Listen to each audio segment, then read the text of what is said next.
podnosim pomoći mi neće sve što si natrpam sebe. Pomoći mi nećeš ti jer sam se bojala tebe.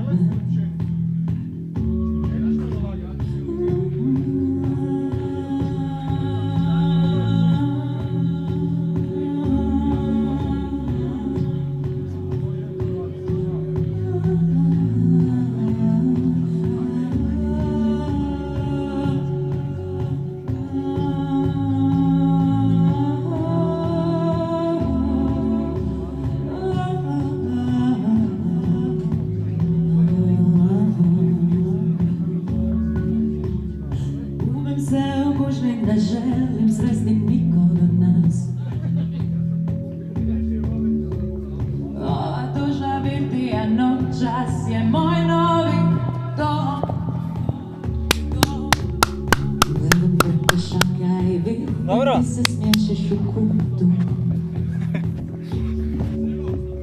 Ne smiješiš se meni. Čekaj. Nekom drugom pružaš ruku. Ovaj opet. I nisi sam, ali nisi sa mnom. Nisi sam, ubija me to. Nisi sam. Nije li to krasno? Okrećemo novu rundu. Kada tonem, neka tonem, kada tonem, neka tonem. Velikom snijegu.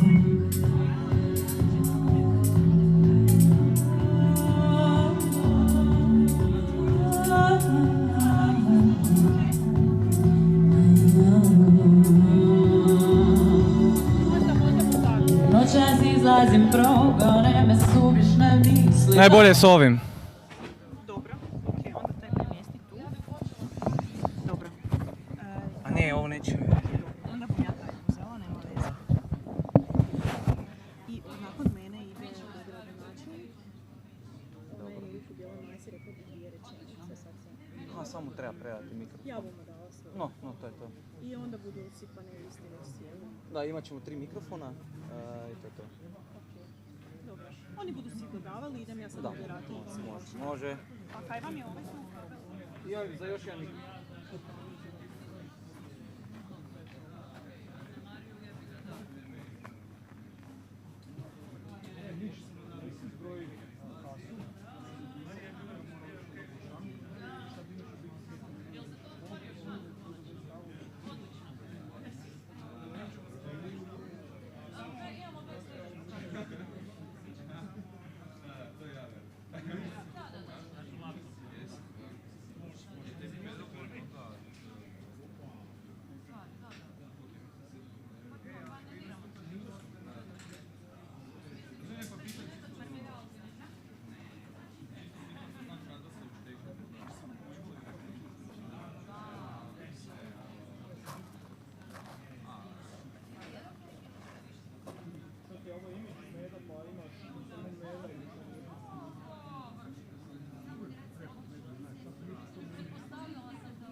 Šal par problema.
Mita!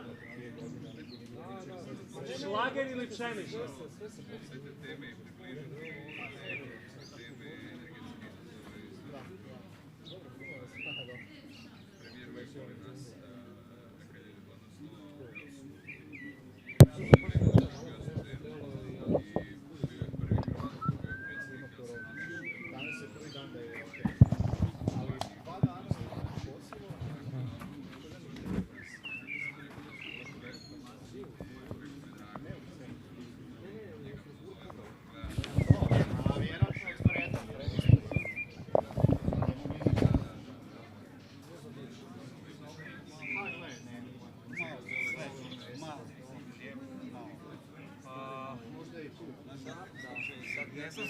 Mikrofona.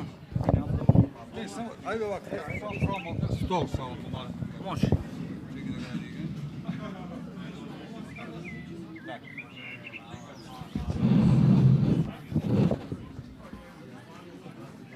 Ovdje čak sta... ne, ovoga malo kreni ovako. Ovoga direktno ovako. Si gleda. Tako. Ovoga isto. Isto će.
Koji mikrofon? Koji mikrofon? Ne ide to na razglas. Dobro, dobro. Jelena, jedna stolica više, jel? Da, ali neki su 5, a neki 4 ima na panelu.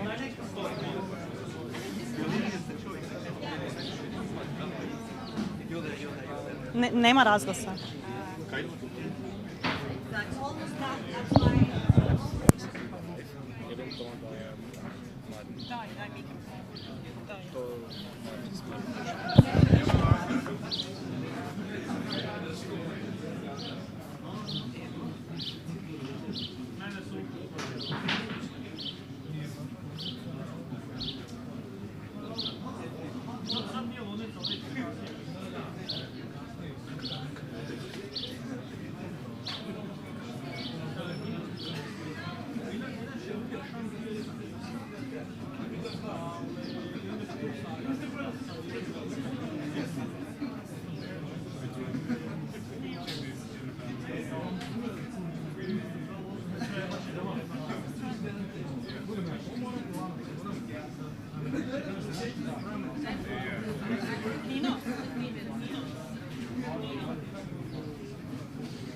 Defending their life.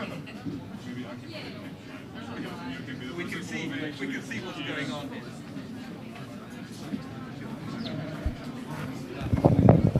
Nebitno o bitnom.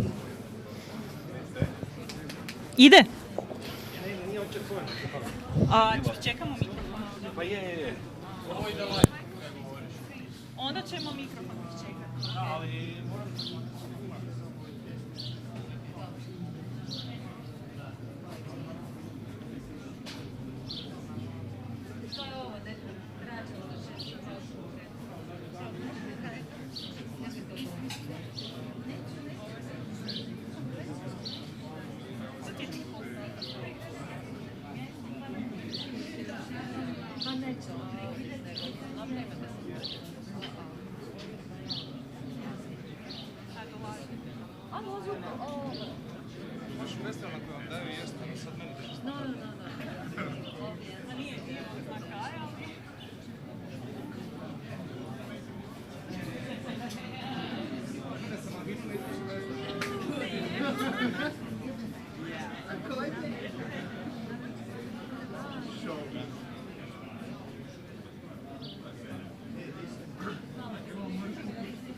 Jedan, dva, tri, govorim, pričam, Marin, pričam. Evo konferencija, samo što nije naravno tehničke poteškoće. Ne znam idem li live ili ne, ali šarmantna sam.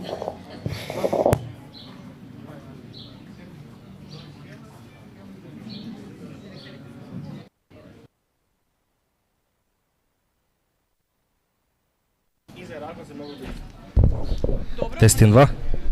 Samo neki imaju mikrofon blizu.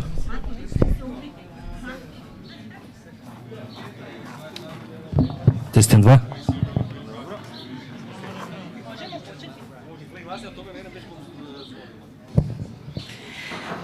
Dragi gosti, posjetitelji Kvart festivala, dobrodošli u 4. izdanje Kvarta. Drago mi je što ste se okupili već na konferenciju u ovako velikom broju. Konferenciju o glazbenoj industriji i aktivaciji mladih organiziramo u suradnji s našim velikim prijateljima iz Europskog parlamenta u Hrvatskoj. Hvala im što nas podržavaju dugi niz godina. Hvala svim panelistima i gostima i vama koji nas slušate, pratite, gledate preko streama Radija 808 i nebitno o bitnom. Neću duljiti, nego ću pozvati zamjenika gradonačelnika grada Varaždina, gospodina Markovića, da kaže nekoliko pametnih i mudrih riječi. Niti pameti, niti mudrosti u mojim godinama, već polako to ide. Evo ja vas u ime, svoje osobno ime, u ime gradonačelnika Basilja i svih nas u gradu najsrdačnije pozdravljam. Želim vam dobrodošlicu u gradu, pogotovo evo gospodinu Clarku i njegovim suradnicima. Nadam se da ćete se dobro provesti ovih 3 dana i edukacija, i glazba, i druženje, i zabava, i sve zajedno. Očekujem od vas mladih da budete ne samo nama vele, vi ste budućnost, baš sam to danas rekao, niste, vi ste već sadašnjost i stvarno želim od vas i dajemo vam punu podršku za sve ovo što radite i samim činom, ovim svim tim kvartom, ovim summitom mladih koji bude u 11. mjesecu gdje će biti 700-800 mladih ljudi iz cijele Europe. Mislim da smo svjesni da ovaj P4 i ovi ljudi koji vode udrugu rade veliki posao za vas mlade ovdje u Varaždinu, ali i u Hrvatskoj. I ja vam evo najsrdačnije čestitam na tome. Našu podršku imate. Želim vam uspješan rad i da ne duljim, krenite u rasprave i glazbu. Evo, izvolite. Hvala gospodine Marković. Pozivam paneliste i moderatoricu panela Zajedno za EU u susret izborima za Europski parlament 2024. da nam se pridruže.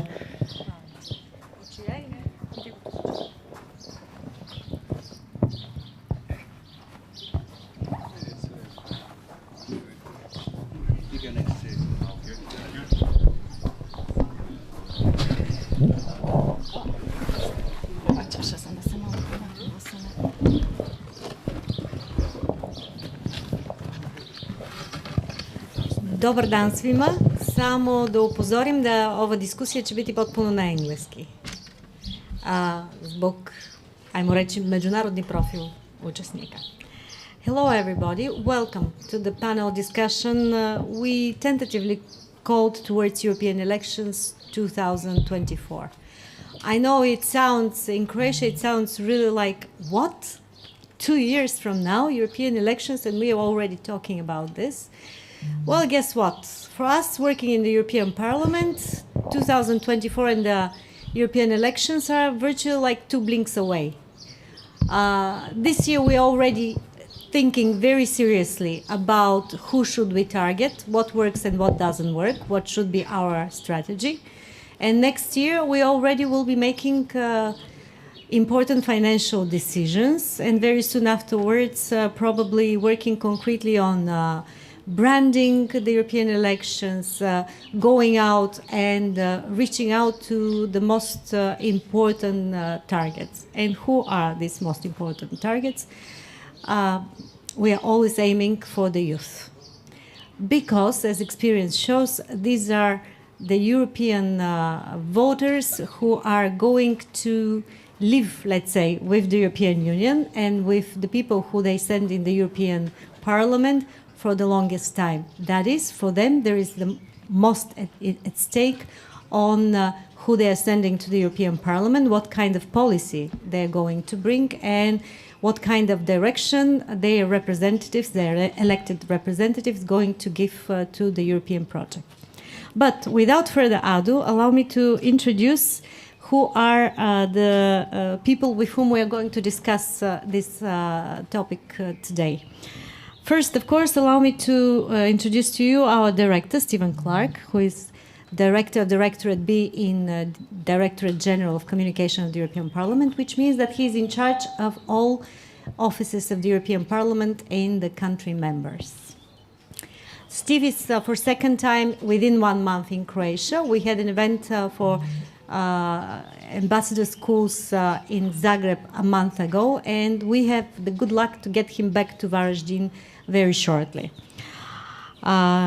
In a way, I have to thank very cordially for hosting us to Nino Preložnjak, who I don't know if you need me to introduce, but let me say a couple of words. He's the program director at the P4 Youth and Culture Center in Varaždin, run by the Varaždin Underground Club, graduated in the political science faculty in Zagreb, moved back in Varaždin, where he had started several youth initiatives, one of which was the run for Varaždin to become European Capital of Youth.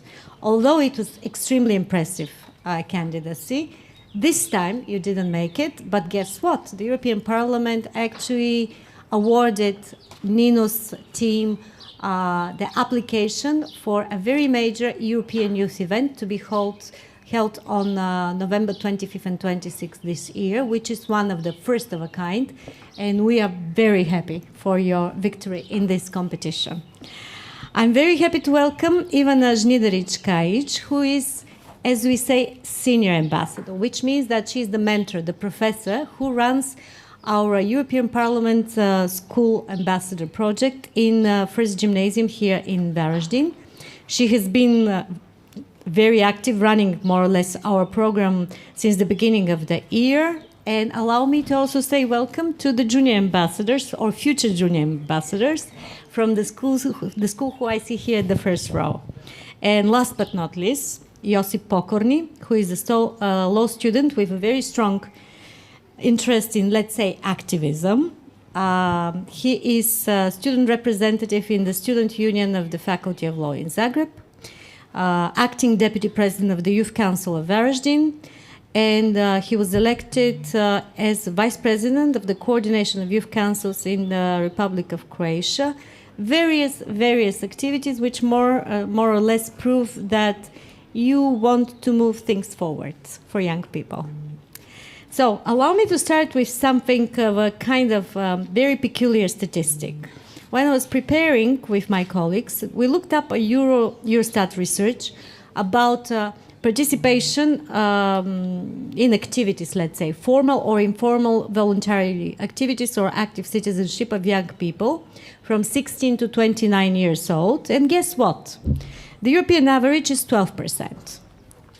What is the Croatian one?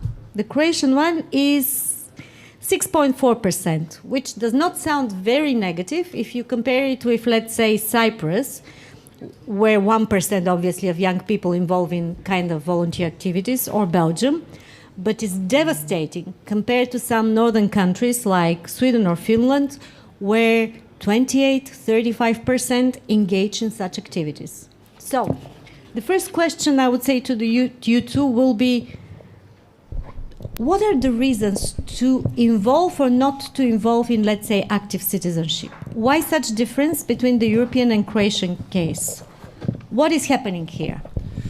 First of all, thank you for calling to this great panel, and I will go, which old Latins say, in medias res. So, in my circle of people, politics have been very followed. But that's because I study law and I hang out with people that are future lawyers or maybe politicians. But being actively involved in the student politics, I meet a lot of people from other faculties, and I can see that the most of the students and young people don't follow nor participate in politics. Also, students are participating in politics process only when their rights are severely violated. That means that they are very loud, and usually critical mass of students come to a solution which is positive for them in these critical moments, but when they need to go out and vote on some elections, I think that young people don't participate in the elections in Croatia and several political processes. That needs to be worked on by all of us, and educate young people through educational processes in schools, and explain them the importance of all sorts of elections to young people. And I think that the school is the main institution where we can educate young people about the very, very importance of elections and political activities. Thank you. Nino, I want you to continue on this, but just to remind, you were one of our best activists and, of course, group of people in Varaždin in the campaign which we did before the previous elections called This Time I'm Voting, in which we registered a very large number of young people, trying to inform them and thus motivate to participate in the elections. Croatia was on absolute top, second or third in European dimensions, with 30,000 young people registering on our platform. We did have some kind of a race of young people showing up to vote, more or less by 5%, but nevertheless, it still signifies that not all of these people who actively made the effort to register on our platform at the end bothered to go to the voting booth, cast their vote, and somehow in that way impact European politics. What is your reading on that? Okay, so my opinion is that I think that we did like good campaign and good activities, but I think that like there are a few elements that are they're not going in line with that. So it will be good to have a tool, you know, to see the relation between our campaigning in this campaign, This Time I'm Voting, in relation with how many young voters we had. So I don't know, like if we can measure the relation, like who actually participated in the campaign and which of them like actually vote. But in general, I think that as the youngest member of European Union, there is still lack of information and knowledge about European Union and in general political participation, but other also civic participation is not on the level as in other like Western European countries. So yeah, I think that this is one element.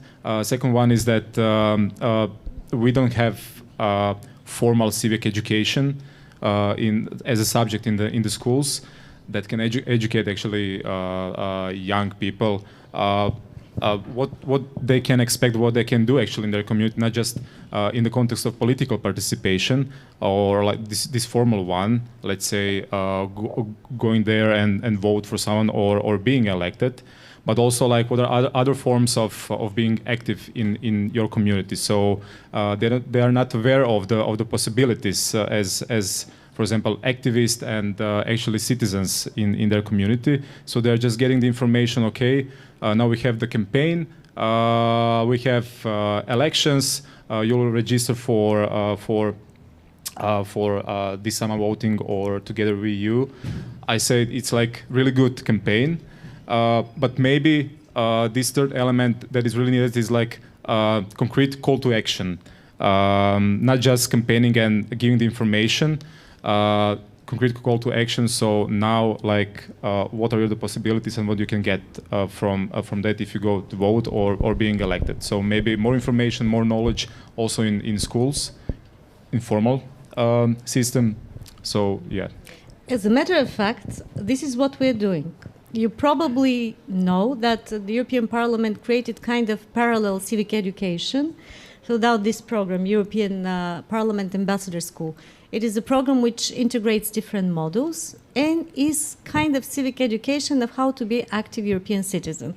Here comes Ivana, who we want to ask, what is happening? Do you think that adolescents who pass through that program become not only much better informed, but also in a way it opens their horizon to what it means to be European citizens and how to practice it? Firstly, thank you very much for inviting me today to be with you and speak about this very important subject, I think, for improving our society. I would like to speak from point of view as a teacher. I teach politics in a grade school in a first gymnasium Varaždinu, and we have this subject, politics and economy, only 1 year, 1 hour per week, and we need to explain students politics and economy. We have a great lack of time, and if we want to do some projects and more creative classes and activities for our students, it is often in our free time or in the free time of our students, so the school system does not support enough this idea in Croatia, as in other countries of European Union, of active citizenship. So when I start my school year, when I meet them, they already have 17, 18 years old. And then I ask them their opinion on politics in Croatia, about politicians. Often I receive a very negative response. And they are really disappointed about politics in Croatia, and they are bothered with the corruption that we have in Croatia. And that might be one of the reasons why they don't want to be active in politics. And also I would like to refer on one really great research conducted by GONG. GONG is our civic society organization that tries to develop more democratic parliamentary education and to involve people more in democracy. And they have done the research. The target were students 17, 18 years old, whole population of students in Croatia. It was in 2020, and the results showed very low literacy of political knowledge. And it is a big difference between school and school. I'm lucky to work in a school where I work with students who are ambitious and motivated, and I can really motivate them to be more active, but it's not the same situation in whole Croatia. So we do have problems with, we need to do more in our school curricula, and I think it is a question of our Ministry of Education. Why don't we have that in regular school system, more this citizenship education? So also the research showed that we have the problem with some homophobic attitudes and also present nationalism among students. So we do have a lot to work on, and to it's not only about saying, yes, you need to go, you need to vote. So we really need some formal, better project education to create active citizens from our students. But you asked me about the program that I'm in right now with my students, and this is the first year that we included our students in this European Parliament Ambassador Schools, which is a really, really great project, and thank you very much for the opportunity that we have among these 60 schools in Croatia. Because this is one project that gives them opportunity to be creative, to be active, to discuss, to share ideas with other students from Croatia, from other countries of European Union, and really to get to know European Union and all the benefits and values that we all share if we are a part of this community that we call European Union.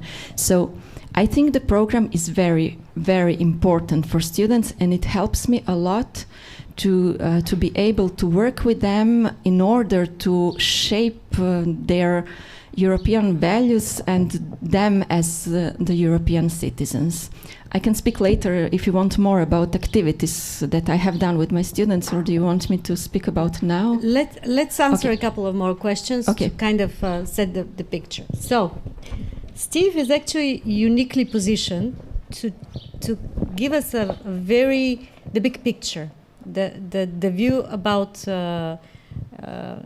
the whole of Europe, because he was very much for a number of years in charge of campaigns in the Directorate General of Communication of the European Parliament, and he probably can virtually, from the point of view of the biggest insider, tell us why, how, who do we target, how are campaigns changing, what is the biggest challenge for us next. For us, I mean people who are trying to bring in active citizens to participate.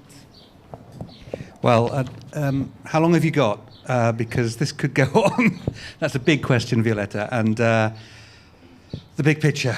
Why do we start with young people? It's not actually saying young people are important because they're young and because they have long lives ahead of them. That is true. But the reason, actually, it's quite a technical reason. Before the last campaign, we said to ourselves, we want to change, we want more people to get involved, we want more people to vote, we want more people to participate. And who are the people who will change, who will potentially move from being non-voters to being voters? And some of them, of course, are people who are too young to vote, but others are people who maybe could have voted, but, well, didn't know much about it. Generally positive people with an interest in politics or political issues, but they just didn't vote for whatever reason because the weather was bad that day or something. And we looked at who those people are, and in fact we found that those people were very often, in most countries in Europe, they were young people. And it's not a bad reflection on them, it's the fact that the connection has not necessarily been made between what you might call the classic political process and the person's life, voting, doing something like that. So we focused on talking to young people because those are the people who can change their ways, as it were, and they can do something different, and they want to do something different. So if you look at the results, and you were talking about what were the results of the campaign, the last European elections, participation in the election went up by 8 percentage points. It went from 43 to just over 43 to just over, well, under, I can't remember exactly. 51. It was 51%, 43 to 51. And, but if you look at inside those figures, you will see that the increase in voting of young people was double that, maybe more than double that. In almost every country, in some countries it was 4 times that, the national average increase.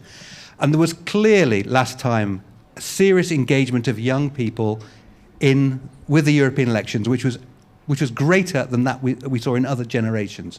Now, all kinds of reasons for that. One of them might have been our campaign.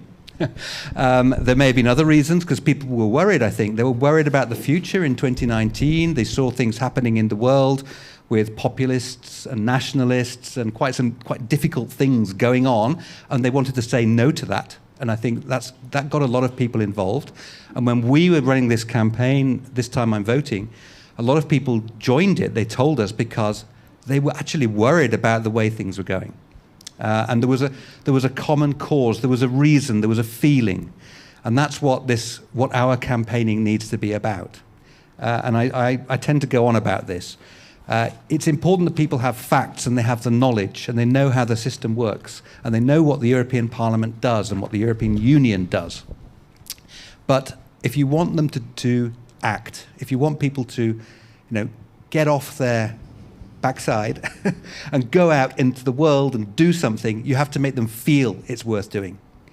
Because there's a good reason, because something they believe in, there's some cause that they're prepared to commit to. And that's really what we want to do with these campaigns. And our cause is democracy. I mean, that's a big word, right? but it means being part of this thing. It means deciding what happens. It means that you are not just sitting there taking from your political class in your country, and you said that some people don't think a lot of the political class in their country, but you are part of that process. And of course, we all should be. We're all citizens. That's what it means. So this is the idea underneath everything we do, that get people involved, and they will then themselves want to be more involved. They will get more implicated in the system. They will vote. They will contact their representatives, not only at the European Parliament, but in their local town hall or in their national government. And if people don't like what they see, they can get involved themselves. And just to sort of, I'm not going to go on forever. Don't worry, you're looking worried, Violetta. The European Parliament, the average age of MEPs has plummeted. And I find this a really interesting phenomenon. And we must never give the impression that we think that young people aren't interested in politics. Young people are interested in politics. They just don't make the connection between their interests, which are climate change, the world they're going to live in, worries that you have about all kinds of things. And believe me, I know a lot of people who will talk to me for hours about the things that they're concerned about, but the connection between that and getting involved in what you might call classic politics hasn't been made. And one of the things that we're here to do is say, look, this is about you. It's not someone else doing things to you. If you want to change the world, then you have to get involved. And the first way you do that, simple thing, is vote, but there's so much more that you need to do. Yes, yeah. Thank Go you. ahead. I agree with all, but I must say a few words. Croatia became democracy after a bloody war, and we are a young democracy. We must mention this. And in other countries in Europe, democracy is developing by hundreds of years. We are a young democracy.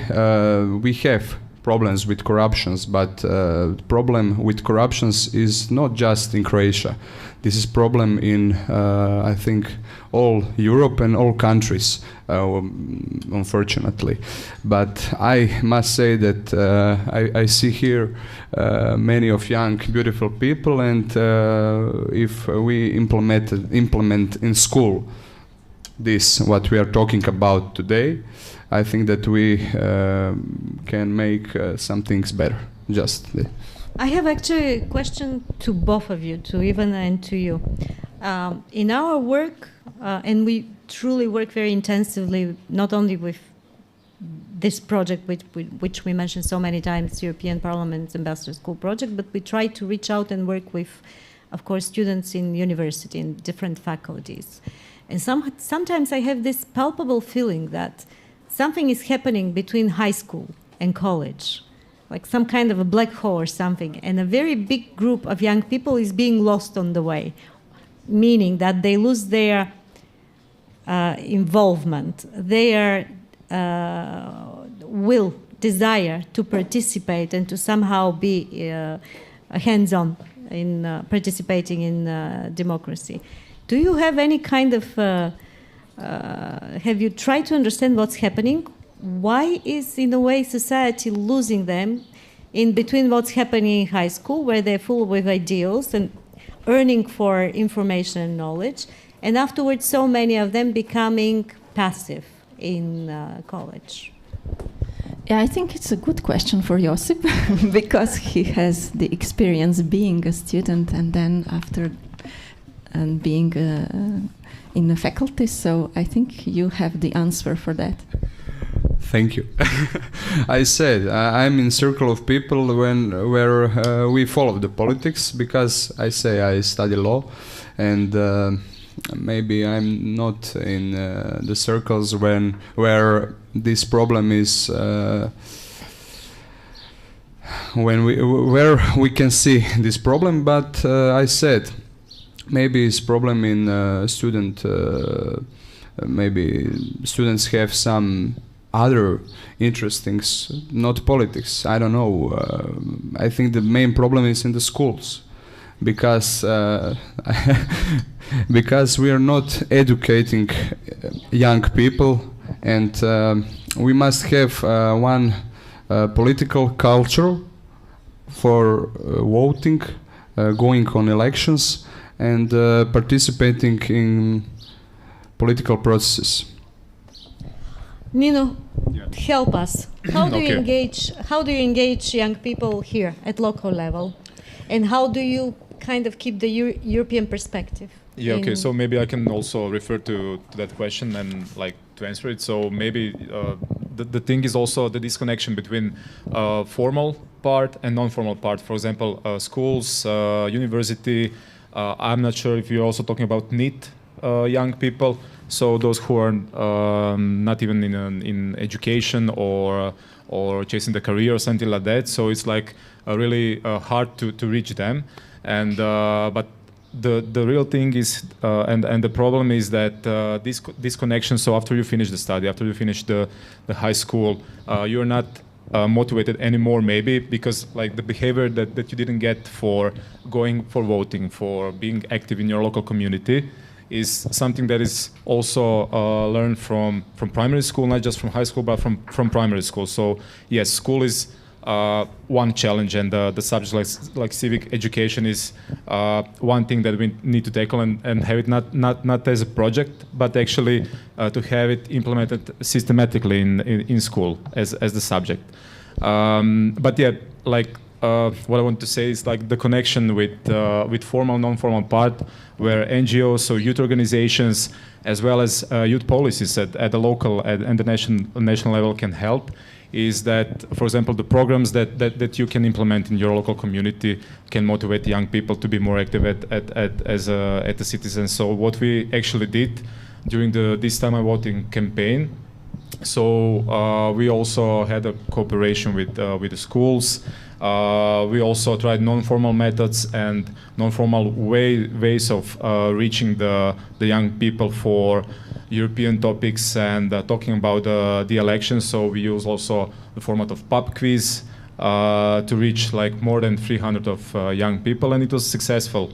I hope so that some of them, like even 10% of them, went to vote. So yeah, I think that this intersectoral and more connected, let's say, community with all these institutions can help to actually raise active young citizens. In student unions, you know this, we also have this type of problem, because just few percent of all students in university are going on elections for student union, and students are not interested in this, and this is also a problem. So we have fights on few fronts. So. We will be getting soon to Steve to ask him about not yet about the role of communication, but I wanted to ask you three in a very dynamic way to tell me, do you think that we as a society are offering enough kind of knowledge, skills and opportunities to young people which bring them up with the mentality, I have to return something back to my society? Okay. If you allow me Yes. to give you my experience as a teacher, I think it depends a lot when we speak about educational system and schools on teachers. It depends a lot on us, how we, if we want to give ourselves and our time to our students and to give them some opportunities, because there are a lot of opportunities. I have entered this EPAS program, and also I work as a coordinator of a lot of Erasmus Plus projects in my school, and I involve my students in different kind of projects. But I can say that in my school I don't see a lot of teachers that are willing to involve and to give themselves more than normal class. Because if you want to use the money from European Union, if you want to really improve our society, then you do have opportunities, and a lot of them. When I speak about these Erasmus Plus projects for our students and after for the faculties, these are great opportunities for them to shape them as European citizens and for them to get some different kind of perspective, experience. I will just say one personal experience why Erasmus is maybe a good project, because we are speaking about how to make them more active politically. My son was in Germany in Erasmus project, and it was 2 months ago, and he came back from Germany and he said, "You know, Mom, one student from Germany asked me if I have ever protested." And he said, "No, I have never done that." And she said, "You know, in Germany we do that students every month." So it was kind of, he was really surprised. What is she speaking about? In Croatia we don't protest, we don't do that. It's not normal in our culture. We don't have this kind of political culture. So we do have opportunities. We need to do more for our students. And this EPAS program, if you allow me just to explain what I have done this year with my students, as it is my first year that we have tried to involve them more, to be more aware of European Union, all the benefits and European values and European parliamentary democracy.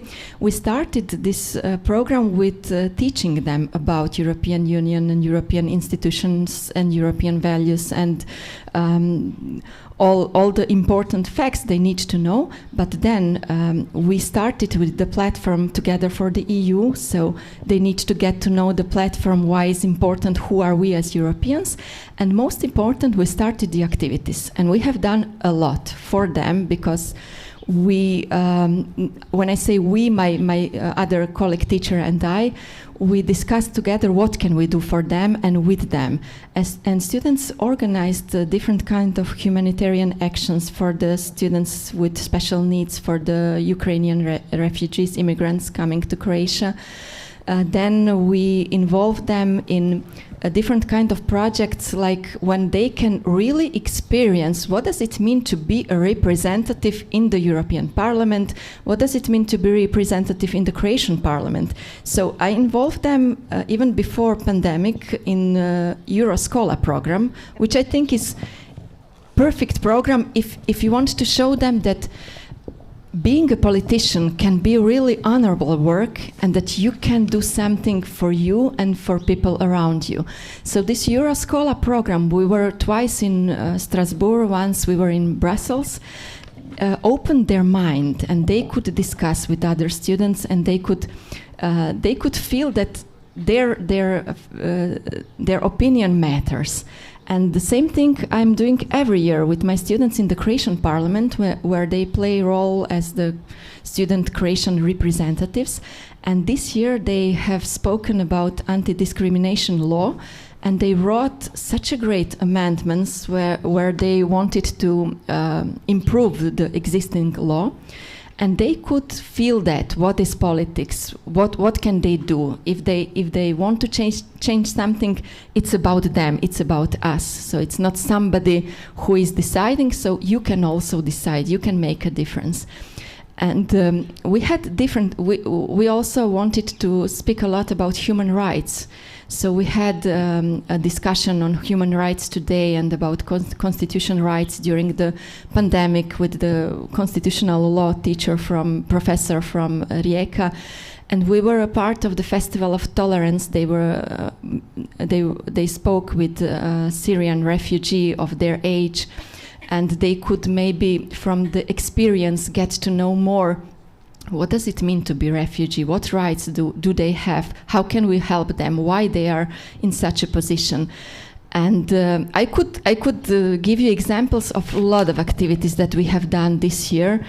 And for next year, I already have so much ideas for those students who are sitting right there And if Nino will allow us, we would like to be the part of the I 2022.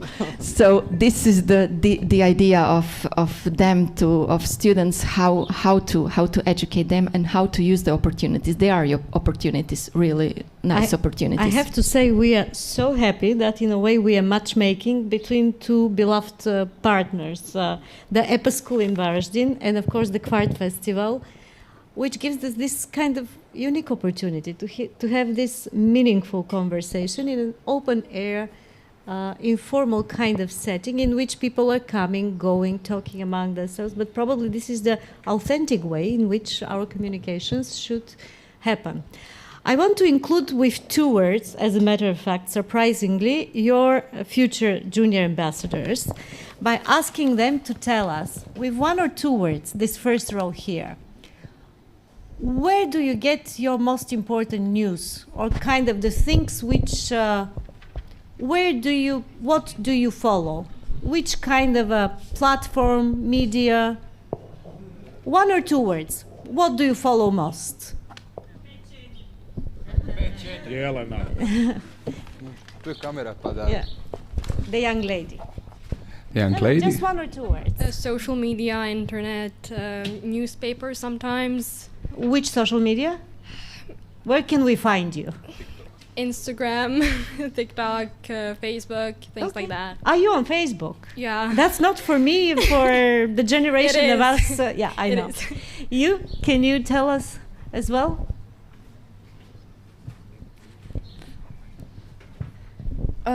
Basically only Instagram for me, the internet, Google,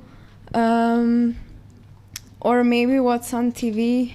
When you say internet, does it mean YouTube mostly? Yeah. You have like your channels on which you're subscribed. Yeah, and then I just follow and click on the video. Okay, so we know where to find you. And anybody else willing to tell us?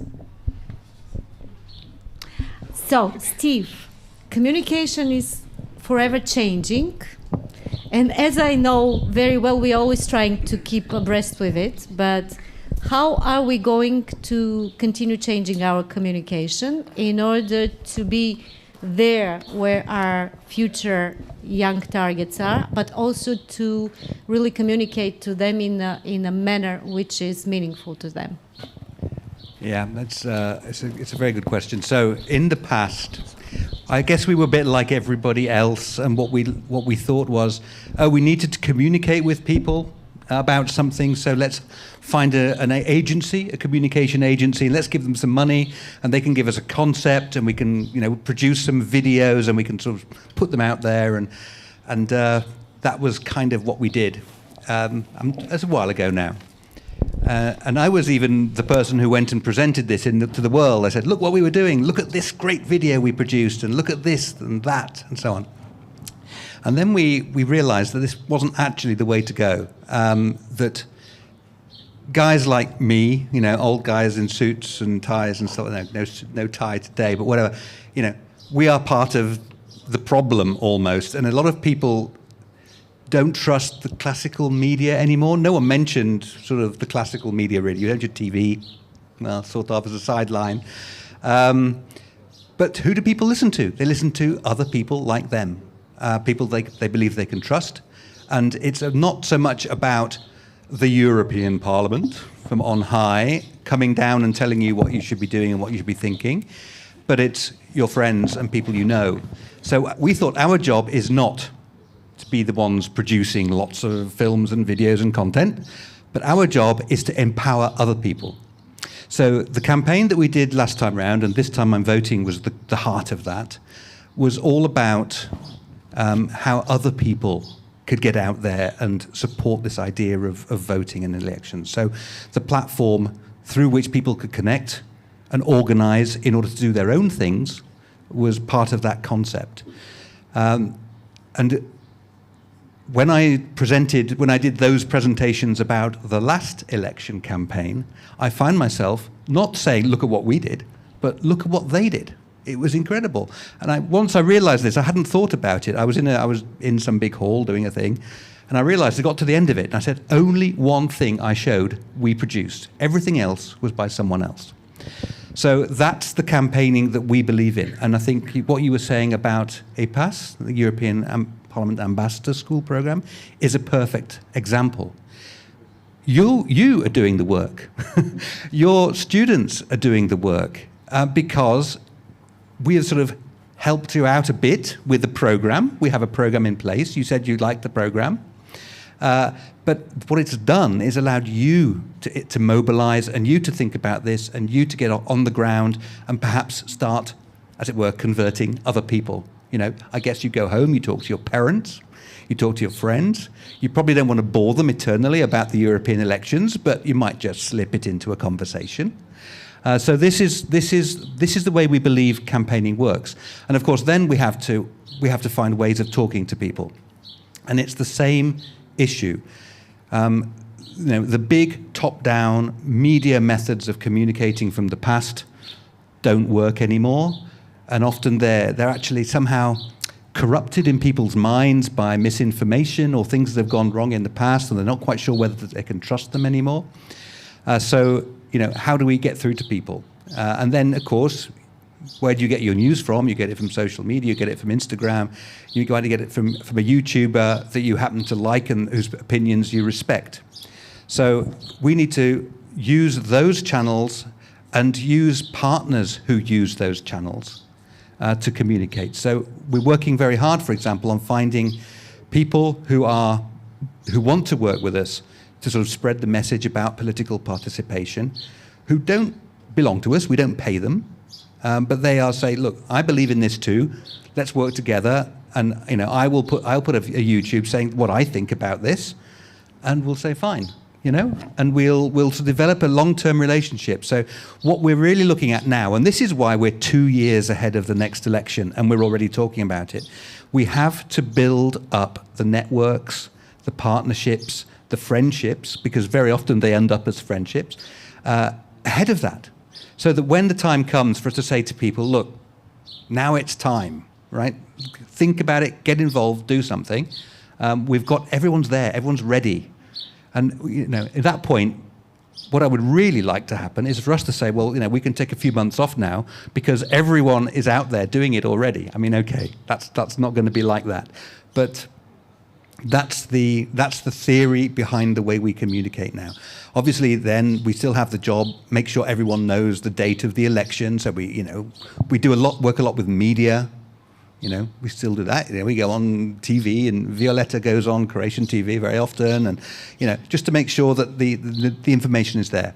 And if I'd like to say something on the educational sector that everyone's been talking about, it's a huge problem. Civics classes, civic education in Europe, on the whole, according to what everyone tells me, is a disaster. Don't worry, it's not only Croatia, and it's a huge gap in everyone's education, because we live in this system. We live in a system where our lives are ordered according to various levels of government, and there's this level of government out there called Europe, which exists. It does things. It's very important, especially in lots of areas that people are concerned about, like security, the climate, migration, all of these big subjects. And people just aren't learning about it. They're not being told about the system they live in, which is outrageous. So, you know, we do what we can. It's a difficult area. Education is always a difficult area for people like us to get involved with. Because you go to politicians and they say, well, you know, hands off. This is very cultural. It's very specific to us. It's our system. It's our culture. We don't want people telling us what to think, you know. So it's another area where we have to work in partnership with local people who understand the place, and that's you, and you.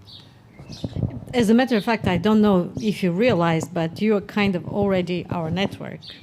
A network is not some, invisible, strange, mysterious people. Network is our friends and partners from KVART, who are going to have an incredible event called European Youth Forum in November, and who are going more or less to spread the message, as Steve said, for us. So I wanted to make very quickly final round, because I promised to keep it very sweet and short.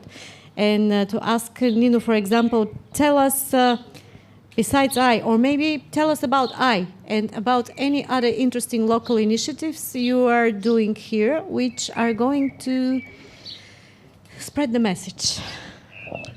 Okay, first of all, I invite you all to register for Together EU campaign. You're already spreading the message for us. Thank you. This is the first thing. Yeah, I can talk a little bit about European Youth Event. So it's collaboration with European Parlament, and you're all invited to apply when we'll publish open call for the program activities. So the idea is actually to tackle the topics that are bothering us as young people. So it will be open for all of you, for individuals, non-formal groups, institutions, to propose the activities, to meet members of European Parliament, artists, to actually create the program as well as consume the program, let's say like that. So this is our biggest event this year, and we will focus on that in months that are coming now. Yeah, so follow social media, follow all the information you can find on social media on P4, as well as on social media of European Parliament. Yeah. Nino is very modest. He probably didn't tell you that the regional I event, which is going to put Varaždin more or less on the map as kind of youth capital for a couple of days of Europe, has been organized for years now, every second year only in Strasbourg. It was on European level for all member states. And Varaždin is one of the first countries. Yeah, Varaždin is a country, a separate country now, country of youth, is going to host probably up to 1,000 young people from, we hope, 5, 6, 7 European countries, which are going to have 3 days of intensive conversations, debates, trying to figure out what is important for them and how do they want to impact, let's say, European politicians on anything from green policy to migration to economic hardships, which the youth is facing. Josip, what is on your plate? Tell us something about latest projects you are working in the area of youth and making the city council listening to you. Thank you for the question. So we had many initiatives and cooperations, but I will only mention the maybe most importance. Maybe immediately when our mandatory starting, we initiated the meeting with Student Union of University of Zagreb and Student Union of Faculty of Organization and Informatics and Youth Advisory Board of Zagreb. We have also organized with collaboration with Student Union of University of Zagreb and Faculty of Organization and Informatics, Brucošiada. This is hanging out of all students in Varaždin, and we are really happy about this project. We have many projects like Maturantika with collaboration with Varaždin County, and maybe we are today we are in talking with coordination of Youth Advisory Board of Republic of Croatia to make a congress here in Varaždin, and we are actively cooperate and in consultations of amendment of law about youth advisory boards in Croatia, and we also supported this project KVART Festival, and we are really happy about it, and thank you for inviting me on this. Thank you. Ivan, I have a test for you. You like to test probably students a lot, or at least you're used to. Let me test you. So, what is the most important thing you tell to your students about Europe? Wow, it's a difficult question. I think the most important thing, the message I send to them, that Europe is us. we are Europe, and Europe is it's not somewhere else. It's not in Strasbourg. It's not in Brussels. Europe is here. We are Europe. So we need to make a difference. We need to be more involved. We need to be more participative and more active.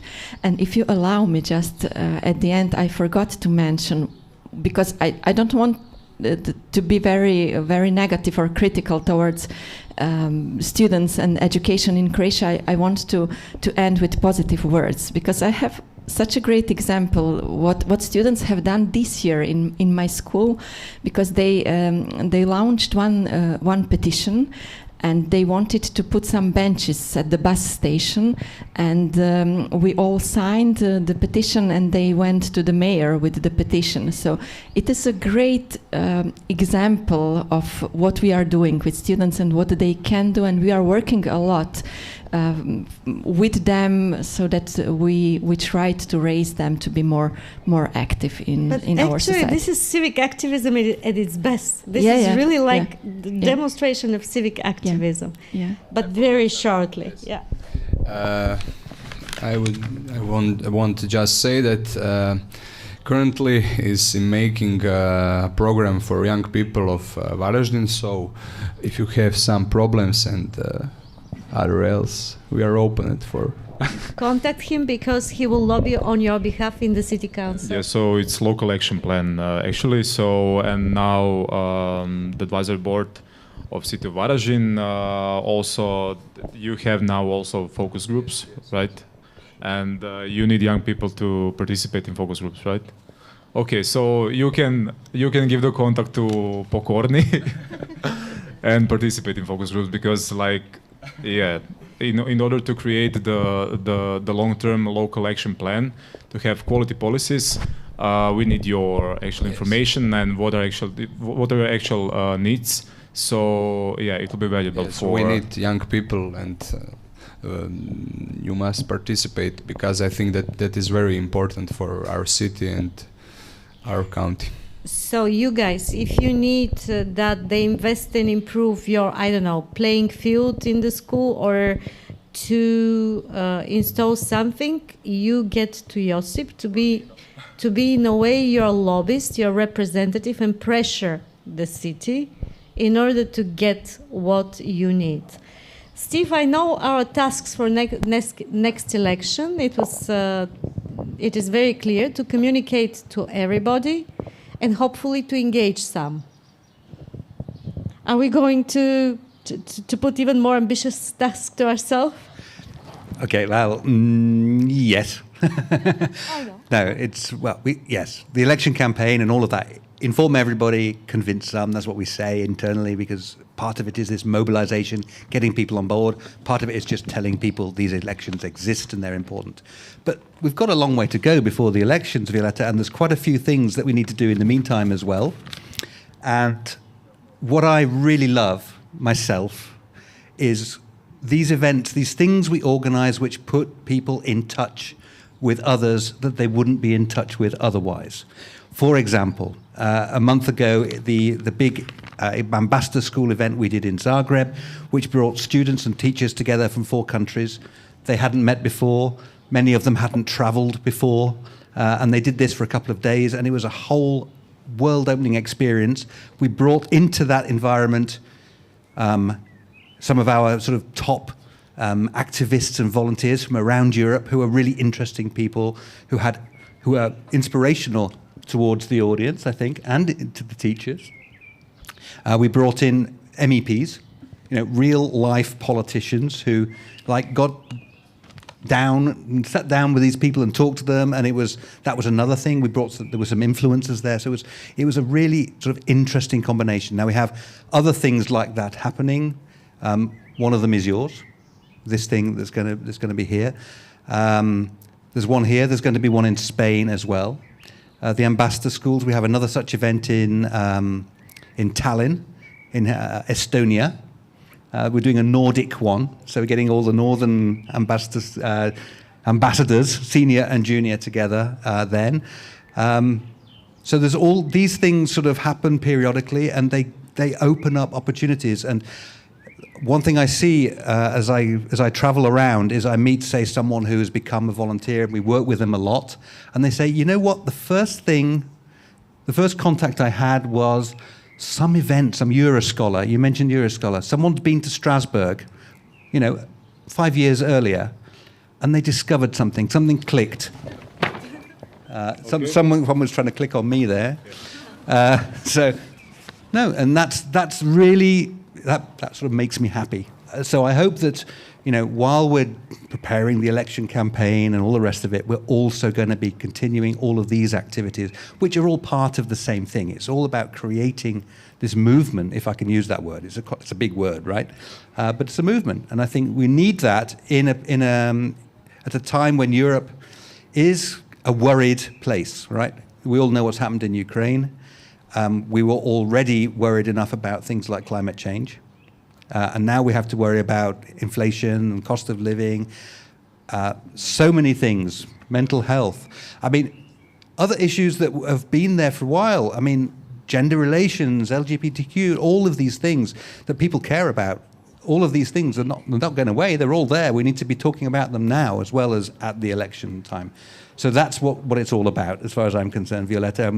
There's going to be no respite. We just keep going.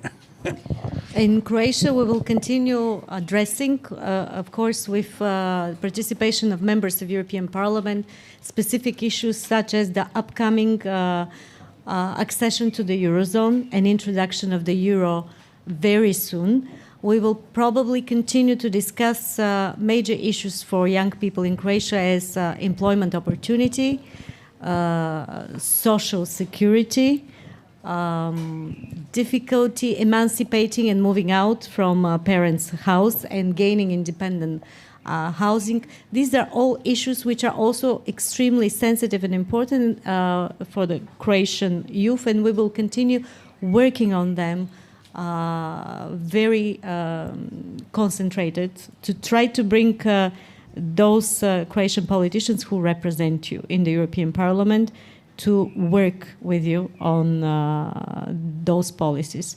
I wanted to mention that the first European elections in Croatia were a few months before accession to the European Union in 2013, no campaign whatsoever. People even didn't know what the European Parliament is about. And we barely got to 20.8%, so it was like 1 in every 5 people bother at all to vote for European Parliament. The next year, in 2014, there was the first proper election, and we gained 25%, which nevertheless was putting us in one of the last 3 places in the European Union. Last elections, with the very intensive campaign, This Time I'm Voting, we kind of touched 30% with 29.8%. I don't know if we will keep this cycle of upping with 5% with each election cycle. I hope to break that model and to up even more. This is what we are dedicated and we will do. I forgot to tell you, I'm Violeta Simjonova-Stanicic, the head of the European Parliament's office in Croatia. And I would like to thank 2 of my colleagues who are here, who helped organizing this event and with whom we work daily on achieving these targets. Barbara Peranic, our press officer, and Marko Boku, who works very closely with KVART and with our partners here, to whom we are all very grateful for the hospitality and for the partnership. And thank you all for bearing with us today. Thank you.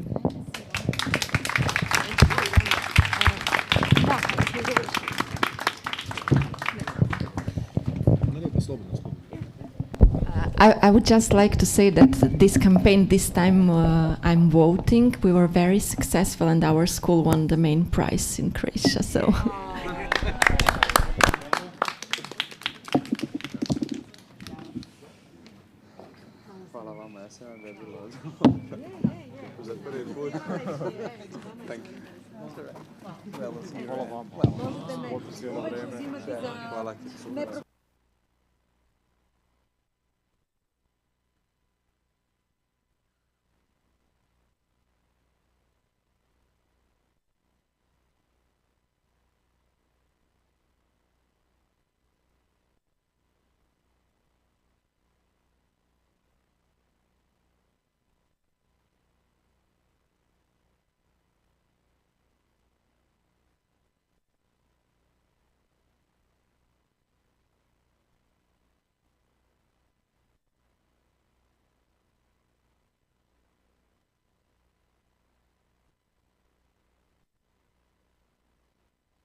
Rekla mi kad se tiče glazba.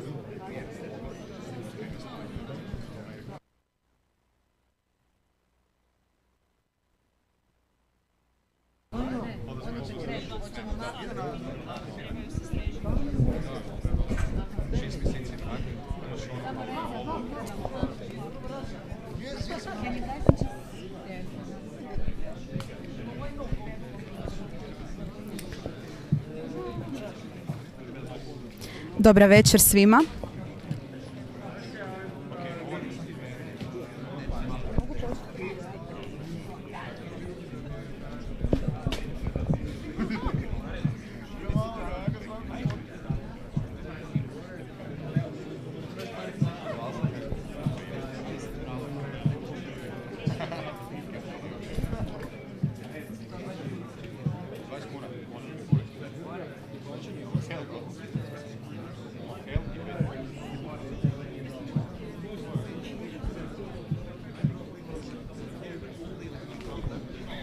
Može?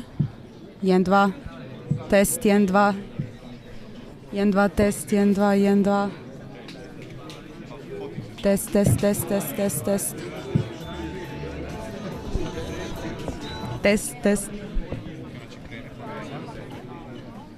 nema, kvart, aha, tu smo, može? Dajte mi signal. Može? Dobra večer svima, dobrodošli na Kvart festival 2022. Evo ovom prilikom pozdravljamo sve prisutne ovdje u 5.4, sve slušatelje i gledatelje Radija 808 u Zagrebu, od Zapadnog kolodvora u Zagrebu pa sve do Preradovićeve ulice u Varaždinu, evo sa vama smo. Nastavljamo prvi dan ili nulti dan, ako hoćete, Kvart festivala sa drugim panelom večeri koji 5.4 organizira zajedno u suradnji sa Europskim parlamentom u Hrvatskoj.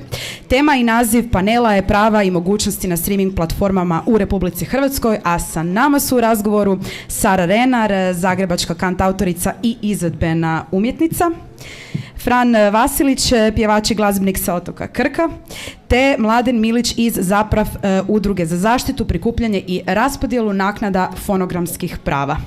Dobrodošli na Kvart festival. Evo možete. Pa idemo sa laganim uvodom u našu današnju temu kako bi se što bolje zapravo zaštitila autorska i srodna prava te prilagodilo europskom digitalnom tržištu. Europski parlament je 2019. godine usvojio direktivu o autorskim i srodnim pravima.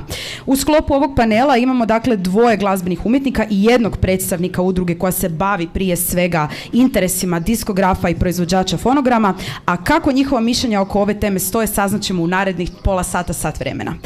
Fran, evo, krenimo sa tobom.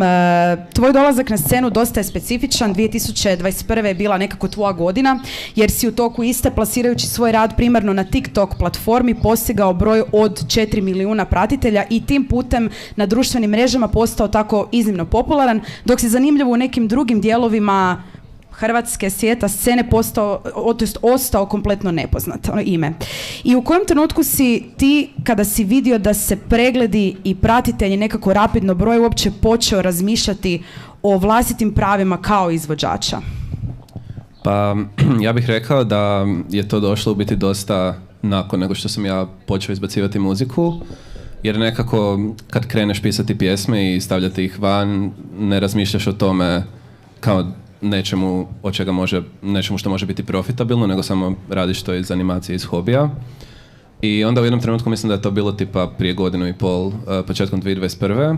kad su mi počeli dolaziti te prve plaće od DistroKida, sam počeo razmišljati kao, ok, čekaj, ja sad mi možda treba platiti porez i onak organizirati se i skužiti kako ove stvari funkcioniraju i gdje uopće moram prijaviti te pjesme i simo i tamo, i skužio sam da u biti ima dosta tih stvari sa biznis strane, ne samo kod muzike, nego kod bilo kakvog kreativnog posla, koje se isto trebaju hendlati paralelno uz kreativni rad. Tako da bih rekao da tako neki početkom 2021. sam se krenuo zanimati za to i šta je u biti master strana pjesme, šta je publishing strana pjesme, gdje treba registrirati što i kako prikupiti te royaltiese. Misliš da možda nisi imao tako nagli zapravo skok u popularnosti odmah i naglo, možda ne bi toliko razmišljao o tome jer ne bi ti royalties i takozvani uopće počeli dolaziti tako naglo, jer vrlo vjerojatno ti imaš 21 godinu ili tako? 23, ispričavam se. Mlad si, naglo si se zapravo na sceni probio i misliš li možda da neki drugi glazbenici tvoji godine ili čak mlađi od tebe koji imaju taj polagani zapravo put uopće prođu godine i godine da uopće ne razmišljaju o tome? Ili misliš da bi trebali odmah početi razmišljati o tome? Pa mislim da što se prije počne razmišljati o tome, to bolje. Mislim da ima nešto istine u tome što si sad rekla, da kak je sve to nekak naglo se desilo i u biti bila je i pandemija i tako da nisam puno izlazio ni iz svoje sobe, nego sam uglavnom bio doma i samo su se te brojke dizale na društvenim mrežama, na internetu, ali nisam to baš mogu realnosti percipirati. Da onda nisam se previše, kao to je bila samo jedna stvar koja se događala, nisam se to previše razmišljao šta, kako, simo tamo. Mislim da ako se ide nekim tradicionalnim putem, da možda onda tokom tih godina nastupa se upoznaju ljudi koji kažu, ej, kao, trebaš napraviti to i to, ne radiš to, imaš još ova prava, ove, olakšice, simo tamo. Tako da mislim sigurno postoje neki slučajevi ljudi koji se bave već godinama glazbom i nisu upoznati sa svojim pravima, jer stvarno, kao što sam prije rekao, to je skroz druga strana, ta biznis strana ovog posla s kojom ima jednako puno vremena kojeg se treba uložiti da se totalno shvati i ako ne postoji tim ljudi oko tebe koji se u to kuže, to je u biti tvoja na kraju dana odgovornost. Tako da u biti da, treba se to, mislim svaki artist za sebe treba to istražiti, a ono što mi možemo napraviti je omogućiti što više suporta i resurseva da se to na najlakši način može napraviti, da ne treba ispunjavati, ne znam, milijun formulara, simo tamo, da bi se uopće unovčile te kreativne, pjesme ili što god se stavlja van. Super. Sara, itekako poznato ime na hrvatskoj alternativnoj sceni, već čitavo desetljeće si u igri, no tvoj dolazak na scenu je zapravo radikalno drugačiji od Franovog, rekli bismo tradicionalniji u nekom svom... Ja mislim da TikTok nije postojao kad sam izbacila prvi single. Ali bez obzira na TikTok, već tako neki prvi album koji si izdala 2013. naziva Djeca, bio je nominiran za Porina već godinu dana poslije, onda zatim sudjelovala si na manifestacijama, na festivalima i na nacionalnoj i na regionalnoj razini i nekako to se samo redalo. Tebi isto si doživjela popularnost, nije ti trebalo 6 godina da ljudi saznaju za tebe, ali moje pitanje je u kojem trenutku si zapravo onda tek kao novo lice na sceni prije sad skoro 10 godina krenula zapravo razmišljati o svojim pravima kao glazbenice, o naknadama i o svemu ostalome? Pa mislim, ja sam se po nekoj zapravo možda inerciji odmah bila upisala u sve ove žive udruge, od ZAMP-a do HUZIP-a do HGU, znači kao, jer mislim, prije 10 godina ja sam prilično navrat nanos inače upala u cijelu tu priču i zapravo nisam imala gotov materijal za prvi album kad sam potpisala diskografski ugovor i što je donijelo neke možda dobre strane u smislu da tadašnji diskografi su, tadašnja scena diskografska imala veliku medijsku vidljivost, tako da nije da sam sad godinama rovarila po undergroundu pa onda došla do nekog ugovora, nego je sve to bilo malo naopačke, mislim, za ono doba kad gledam. Ali definitivno sam se počela jako baviti time kako se raspodjeljuju i kome i po kojem ključu i principu sva prava, ali ne samo autorska prava, nego i generalno sa porezima i načinima poslovanja i na koji način zapravo je nekako najbolje za tebe da posluješ kad si u muzici. Kad sam 2015. dala otkaz u struci i počela se baviti isključivo profesionalnom muzikom, a onda sam jedno 4 godine živjela kao honorarac i 2019. su me primili u zajednicu samostalnih umjetnika, što je dalo neke beneficije da mogu poslovati kao obrt, a da ne moram plaćati socijalno i zdravstveno, što je ogromna stvar. Znači onda bi se moglo u potpunosti i 100% sada reći da je tebi glazba primarna i kompletna okupacija, a ni u kojem aspektu više ono što se kaže fuš sa strane. Ne, apsolutno. Znači ja sam 100% full-time glazbenik sa svim prednostima i izazovima koje to nosi. Odlično. Evo, mnogima je tema prava, mogućnosti na streaming platformama u Republici Hrvatskoj strana, iako svi koristimo više manje streaming platforme. Poglavito je strana ljudima van ove industrije, pa čak i mnogima unutar industrije. Pa evo, gospodine Milić ili Mladen, reći ću tako, Mladene, biste li sa svoje, sa svoje stručne pozicije za početak objasnio koji su to ciljevi ove direktive o autorskim i srodnim pravima? Pa glavni cilj zapravo direktive još u doba, naime zapravo i HDU, ja radim i u diskografskoj udruzi, mi smo aktivni pa tamo negdje, ja mislim čak od 2016. godine na toj direktivi, dok se to još raspravljalo na razini tijela Europske unije, znači komisije, parlamenta i vijeća. I Europska komisija je zapravo prepoznala da postoji takozvani value gap, ili mi to prevodimo kao vrijednosni jaz, za nositelje prava čija glazba se koristi na velikim platformama poput YouTube-a. To konkretno znači da se moramo na kratko vratiti 20 godina ranije u doba direktive o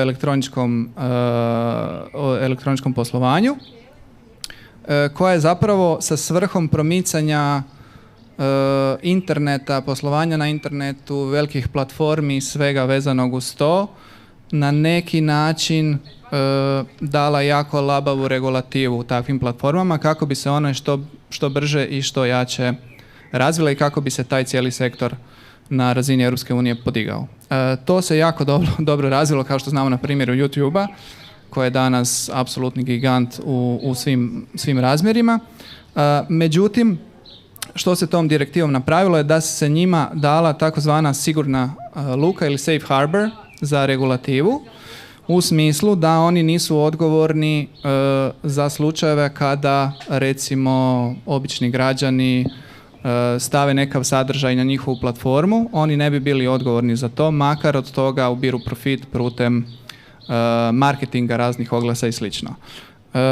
Tu se počeli vrtiti, to naravno u startu nije nikome zapelo za oko, ali s vremenom se počeli vrtiti enormni iznosi u milijardama dolara i jednostavno se počela gomilati ta frustracija i ta nekakva nepravda izlazila na vidjelo gdje ti zapravo izvođači ne dobivaju ništa i autori ništa za svoj rad, dok se te platforme koje su glumile samo, ajmo reći, posrednike tehničke, su se enormno obogatile. I onda se pokušalo, što se na kraju evo i uspjelo, donijeti ta nova regulativa koja bi njima nametnula da moraju tražiti odobrenje za postavljanje sadržaja koje je zaštićeno autorskim pravom i da moraju ugovoriti naknadu.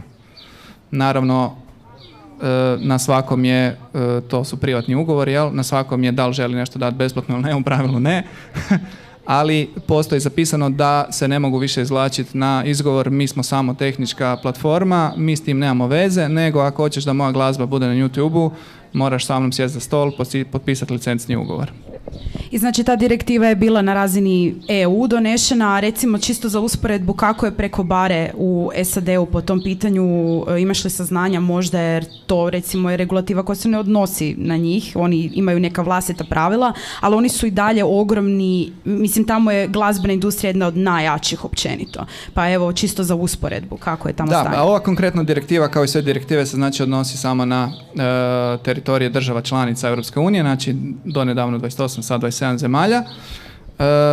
Situacija u SAD-u općenito što se tiče pravnog nasljeđa je dosta specifična i ne može se čak ni uspoređivati sa Europom. Njihov pojam autorskog prava, odnosno oni to zovu copyright, to nije ono što je autorsko pravo u Europi, postoje određene razlike. Oni se više fokusiraju uvijek na, čudit će ćete se za Ameriku na novce i novčanu stranu, malo manje za moralna prava.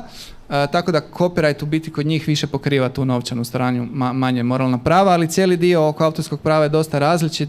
Recimo, kod njih vam se uopće ne prikupljaju naknade za emitiranje na radiju, što je nama u Europi apsolutno nezamislivo. Znači, vi možete na radijskim postajama se emitirati kod njih, znači to je zemlja od 330 milijuna ljudi, ima 4 milijarde puštanja, dobit ćete 0 kuna za to. Znači, tamo se to ne plaća. Da.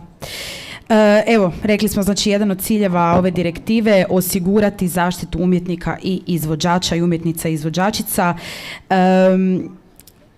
Sad ono što mene zapravo zanima, tko onda po provedbi uopće može uživati ova prava, kome ta prava po novom zakonu pripadaju, kako osoba, neka individua koja je sad ušla u industriju dolazi do tih prava?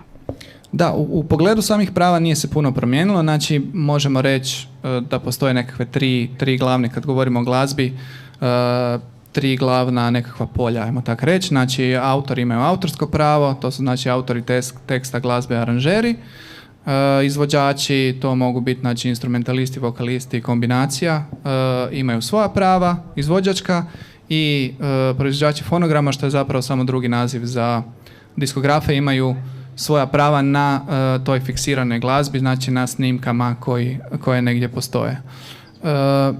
Što se tiče nekakvih razlika koje su postignute donošenjem tog novog zakona o autorskom i srodnim pravima kod nas, imamo i pozitivnih i negativnih pomaka, nažalost. Pozitivni pomak, jedan ogroman, je svakako taj prema platformama. Znači, mi ne govorimo sad samo o YouTube spominjemo kao najpoznatiji ili možda najveći primjer, ali ima bezbroj platforma na kojima se koristi autorsko djelo. Neke, evo, imamo tu primjer jako uspješnih glazbenika koji su iskoristili platforme koje prije par godina nisu postojale, niko nije znao šta je to. Sad se i followeri tamo broje u milijunima, što su isto ogromne brojke. Tako da zapravo nakon što je taj dio je kod nas, to moramo pohvaliti, jako dobro odrađen. Znači, sporan je bio taj članak 13, odnosno 17, koji se direktno odnosio na platforme, ali sami streaming platforme poput YouTube-a, ali sami streaming servisi, znači Spotify, Deezer, Tidal, šta god sve postoji, ima ih preko 200, oni su i ranije bili regulirani prije ove direktive.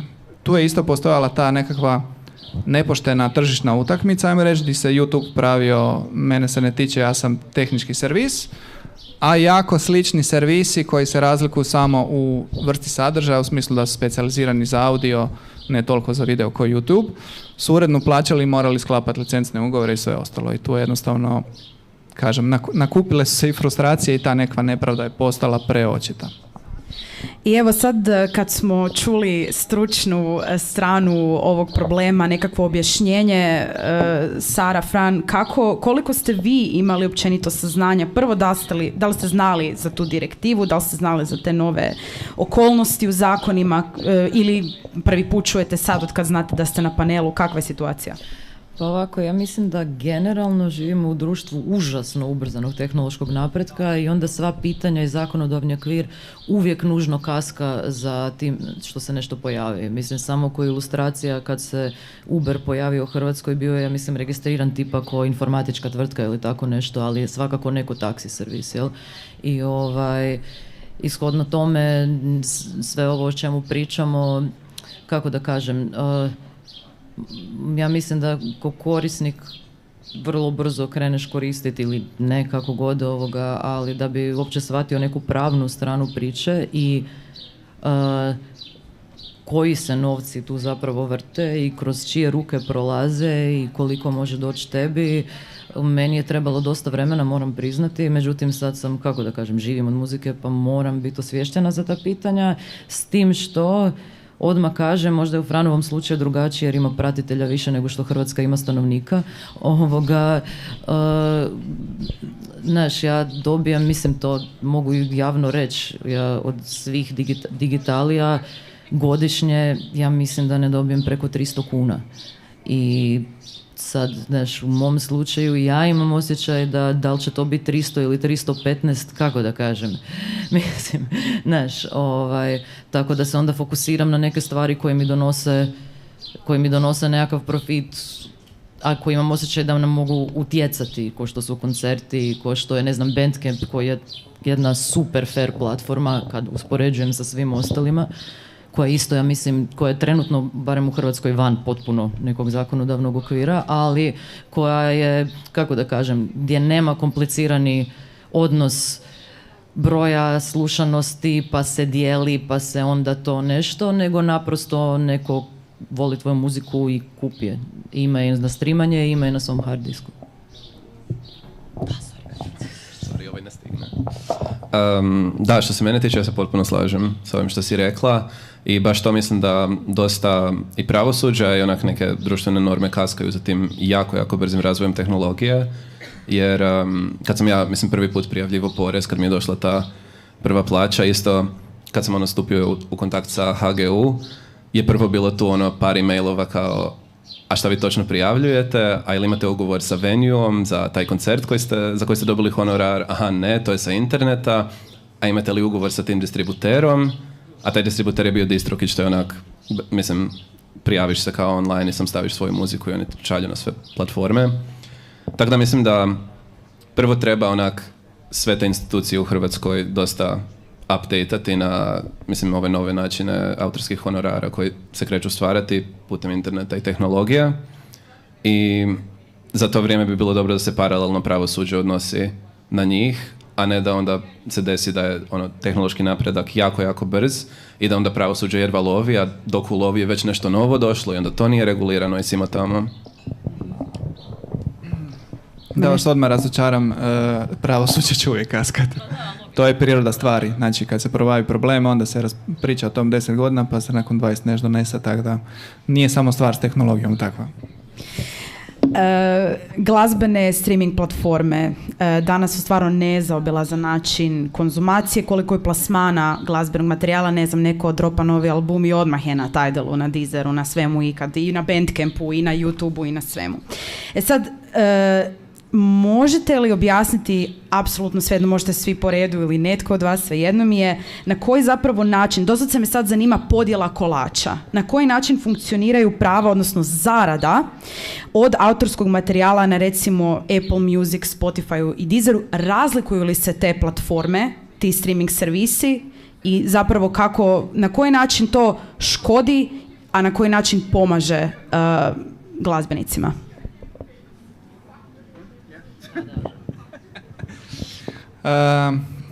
Pa ovak, šta se tiče kalkulacije, ovo što je i Sara spomenula da godišnje zaradi 300 kuna, tu su brojke jako, nemaju baš suosjećanja sa ljudima. Jako su stroge brojke. Sad sam zaboravio točni podatak, a trebao sam se vjerojatno podsjetiti, ali mislim da za svakih 10.000 streamova na Spotify-u zaradite nešto tipa $5 ili nešto smiješno. Pa na koji način to utječe? Da ste prodali 10.000 albuma fizičkih, ne bi zaradili $5. Da imate $1 po albumu, to je već nešto konkretno. Cijeli svijet je tu spojen, ogromna je količina glazbe dostupna, čak ako sad kažem da je na tim svim većim streaming servisima 70 milijuna snimaka, vjerojatno sam zakasnio, vjerojatno je sad već 80. Mislim da se dnevno postavi nešto u desecima tisuća novih snimaka svaki dan, 365 dana godišnje. Zaboravio sam što sam još htio reći, pa ću dati sad riječ Sari, pa ću ja nadovezati. Zapravo, da, može. Jer nije samo, mislim, u nekim slučajevima uvijek je posrednik, to je možda problem sa streaming servisima, jer čak i da si ti sam izdao muziku ko Fran, moraš preko distrokida. Znači nije da ti sam potpisuješ ugovor sa Spotifyem, nego je uvijek posrednik. Ja imam klasični diskografski ugovor i manje više osim jednog albuma sam stalno imala, onda to ide preko diskografa. Sad, obzirom da su to sve skupa male brojke, se ja osobno nisam bavila koji komad kolača onda i diskograf uzima, ali uzima, ne, tako da... Agregator je minimum, znači jedan posrednik, barem agregator, jer po logici stvari YouTube neće zaposliti ili Spotify 55.000 ljudi da svakog sa 4 pjesme koji prijavi odgovori, znači ide preko agregatora koji okuplja ogromne količine snimaka na jednom mjestu i onda minimalno što ćete potpisati je ugovor s agregatorom koji će reći to i to, imaš toliko i toliko snimaka, toliko i toliko si popularan, toliko i toliko nešto. Moj fee je, ne znam, iskreno nisam vidio nijedan ugovor s agregatorom, bubnut ću 30% za tehničko posredovanje, ostalo ide tebi. Što se tiče kolača, sorry, prije nego što zaboravim, jer sam zaboravio, bio to pitanje prije. Što se tiče podjele kolača općenito, od 10 kuna koje dobite od streaming servisa, negdje, a u biti ajmo reći 100 kuna, bit će lakše. 100 kuna što dobite, šta se zaradi od streaming servisa, 35 kuna zadrži streaming servis kao svoj neki fee. Ako niste veliki diskografi ili neko ko ima ogroman katalog, pardon, pa niste direktno sa streaming servisom sklapali ugovor, onda imate još posrednika, to je agregator. Agregator će nam reći Fran koliko uzima, sad ja ne znam. I onda vam nekakvih, čini mi se da je trenutno 16% uzimaju autori. Autori idu preko kolektivne organizacije u pravilu. Mislim da je tako svugdje u Europi, možda čak i u svijetu. I onda ono što vam ostane, to vam je tih nekakvih opet 30% vam ide na diskografa i izvođača zajedno. Zapravo to ide sve preko, taj način korištenja se zapravo regulira individualnim ugovorima. Znači, Sara sjedne sa Croatiom Records ili prije sa Aquariusom i kaže, gle, stavi me na, mislim da Croatia ima 220 streaming servisa, ali koliko već imaju ugovor. Stavi me na te servise, toliko će ostati tebi, toliko ide mene, toliko su troškovi. Velik dio tog kolača diskografskog jesu zapravo troškovi, iako je danas dojam pa kaj niko više ne štampa te vinile, niko kamionom to ne fura u dućan, CD-i se ne rade, kaj ti imaš trošak kliknut na kompjuteru u diskografskoj kući da uploadaš video i gotov si šta, ili uploadaš streaming. Međutim, ko u životu kad riješite jedan problem, pojavi se drugi. Danas jako puno sredstava i jako puno usko specijaliziranih ljudi zapravo morate zaposliti da vi uopće probijete svoju glazbu do nekog slušatelja. Džabe vama što imate 50 albuma na Appleu i na Spotify, ako niko nije 3 put kliknuo, mislim, to ništa od toga, ne.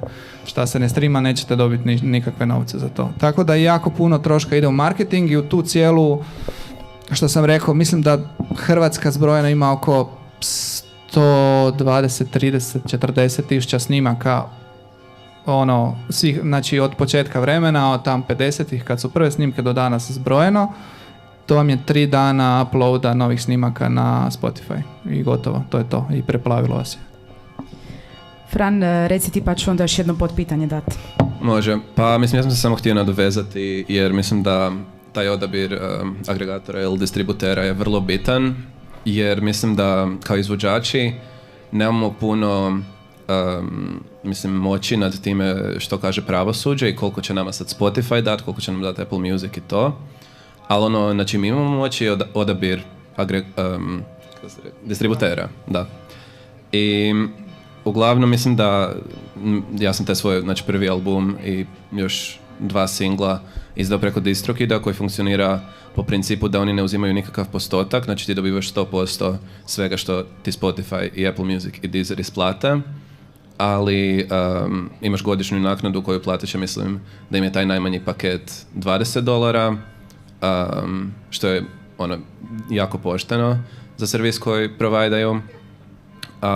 Sad postoje ovaj EP koji ću izdati ovo ljeto, to sad ide preko drugog distributera koji se zove STEM i to su sad distributeri koji su malo više personalizirani i baš dobiješ, mislim problem s DistroKidom je to što ti nemaš ljude kojima se možeš obratiti ako dođeš do bilo kakvog problema ili neke greške, nemaš se baš kome javiti, možeš im poslati e-mail na koji će ti odgovoriti nakon tjedan dana i reći da pošalješ mail negdje drugdje, tako da to je problem s tim i zato je jeftino. Onda postoje te skroz druge vrste distributera koji će ti, mislim, moraš biti pozvan i to, i oni će ti onda uzeti postotak od tvog EP albuma, čega god, ali će ti onda dati puno bolju podršku. Tako da, mislim da za svakog izvođača je najbitnije pitanje kad izdaje muziku, preko kojeg distributera će to ići i kako će dobiti najbolji deal od tog distributera što može. A mislim što se tiče pravosuđa, ono, fingers crossed, kao da će sve ići kak treba. Treba bar ovdje činiti sve što se može, di imaju moći za to napraviti. Da. Jako je to zanimljivo zato što ti distributeri i te neke međuzone opće konzumentima glazbe nisu ni u primisli, nego jer ljudi danas plaćaju pretplatu ko za Netflix, tako i za Spotify i oni plaćaju tih koliko dolara mjesečno ili godišnje za čitavu globalnu bazu glazbe, ne razmišljajući zapravo o tome koliko mnogi umjetnici, glazbeni izvođači jednostavno možda ne bi htjeli samo tako praktički za džabe dati svoje nove stvari vani, nego možda natjerat ljude kao što Bandcamp recimo dopušta da se čuje nekakav preview, a za cjelokupnu stvar moraš platiti nekakav minimalni iznos ili po želji koliko hoćeš. Tako da moje sad pitanje nadovezano na ovo o čemu ste sad svo troje bili razgovarali, je li onda moguće u Hrvatskoj i pod koju cijenu i sa koliko godina rada zapravo živjeti uredno i solidno, da se tako izrazim, samo od glazbe? Ti prva. Da, zapratite me za još financijskih savjeta. Ne znam šta bih rekla. Mislim da na kraju svaka priča je individualna. Ono što mogu reći je da od kad sam ja krenula do sad se stvari 3 puta iz korijena promijenile. Mislim, ja nisam imala Instagram profil u životu kad sam kretala i dapače, mislim da sam ga otvorila kad sam osvojila Porin, ali to tipa na nagovor frendice, znači 2015. I ono što ja vidim sad i što mi je prilično veliki izazov, ali što nije samo meni, nego vidim da i kolegama sa cijele ove naše nazovi alternativne scene, kad pričam sa, ne znam, Denisom Katanecom, kad pričam sa Sen, svi smo mi sad konji koji smo prevalili preko 30 godina. U trenutku kad smo trebali full narast, nas je udarila pandemija. Istovremeno a svi smo bili jako bazirani na žive svirke, to hoću reći. Znači, full je bilo orijentirano na live izvedbu. U međuvremenu su se pojavili streaming servisi i razne platforme, šta ja znam. Kompletan marketing se prebacio na digitalije, kompletna komunikacija s publikom, maltene. I onda, mislim, ja moram priznat da se u toj cijeloj novoj sferi, evo mogu to stvarno reći javno, daleko teže snalazim nego u ovoj formi ili u onoj formi tu.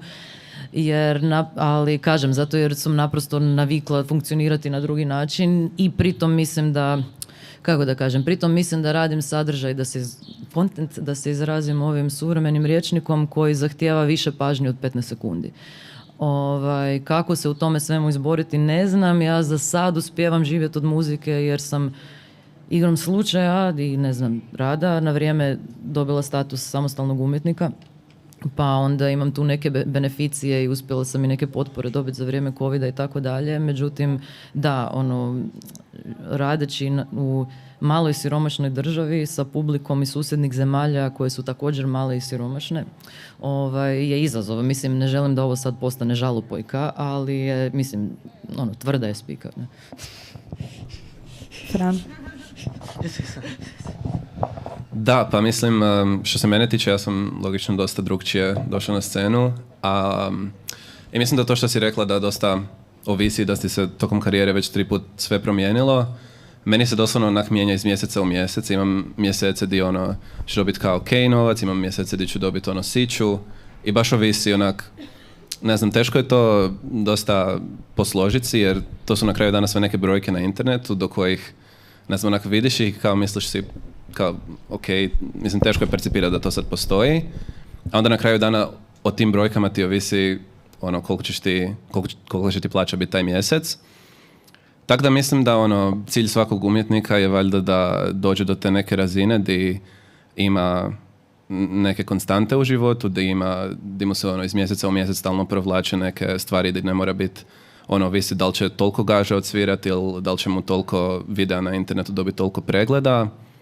I mislim da u biti, ne znam, mislim, ja sam tek radim ovo 2 godine, tako da nemam sad nekog iskustva da kažem, ali sve više mi se čini da to je neki ideal koji možda ni ne postoji, jer stvarno sve se užasno brzo mijenja i čak Tako da mislim da ne postoji neki dobar odgovor na ovo pitanje, jer mislim da čak i kad se uvjeriš da ok, sad sam siguran, sad imam normalne mjesečne prihode, doslovno za 2 mjeseca može doći neka skroz nova stvar na internetu i skroz se što se traži od glazbenika može promijeniti u doslovno 24 sata i sad si opet na nuli, moraš opet učiti nešto iz početka i kako sad promovirati u tom novom landscape-u, tako da mislim da to je neka utopijska realnost bi bila. Ja sam samo očekivao da će Fran reći Sari da se preorijentira naziv, ali ništa toga izgleda. Ako se mogu ja samo kratko ubaciti. Da pače. Htio sam samo reći, znači, mislim, slažem se sa Sarom, znači, doslovno glazba i zanimanje glazbenika je ko svako drugo zanimanje. Jel možete živjeti kao pravnik u Hrvatskoj? Nemam pojma. Neki odvjetnici kupe 2 Mercedesa mjesečno, a neko ima 4.000 kuna plaću. To možemo reći više manje za svako zanimanje, osim državne firme gdje su prihodi poravnati svima isti. Tako da ovisi kako se ko probije i kako koga publika zapravo prepozna. Često se dogodi da nam izvođači pričaju za projekte u koji su bili totalno uvjereni, to je sad to, ubijamo, rasturamo, niko ni ne trepne. A za neku bezveznu pjesmu imaju 3 milijuna pregleda. Tako da teško je pročitati publici šta im je u mislima, šta će im se svidjeti. Nekakva, da uključimo malo statistike, jer brojke su baš super zabavne, za nekakvog jednog izvođača koji vrati, kad govorimo ovako o diskografskom ugovoru i odnosu, jedan izvođač koji vrati uloženo, na tog jednog njih 8 ne vrati. Znači 1 od 9 vam otprilike pokrije investiciju za svih 9. Tako da teško je to. S tim što moram se tu ubaciti, standardni diskografski ugovor, ako ste krenuli od same nule, je toliko nepovoljan da tu ne govorimo praktički ni o kakvom ulaganju diskografa, van hladnog pogona. Mislim, da se razumijemo, ne? Znači ti ugovori koji novi izvođači potpisuju, kako da kažem, ja bi uvijek savjetovala nekom da krene samostalno i kad skupi dovoljan broj followinga, onda ima veću težinu u pregovaranju na stolu, jer inače... Kažem, ko u životu, ne? Ako dođete na razgovor za posao s 15 godina iskustva ili s faksa, neće biti ista plaća. Ili nogometnim žargonom, ako ste igrali u Paris Saint-Germainu, će vas, ne? I tak. Htio sam još nešto reći. Mi moramo uskoro inače zaključiti panel, pa evo... Htio sam samo još nešto reći, da ne širimo previše.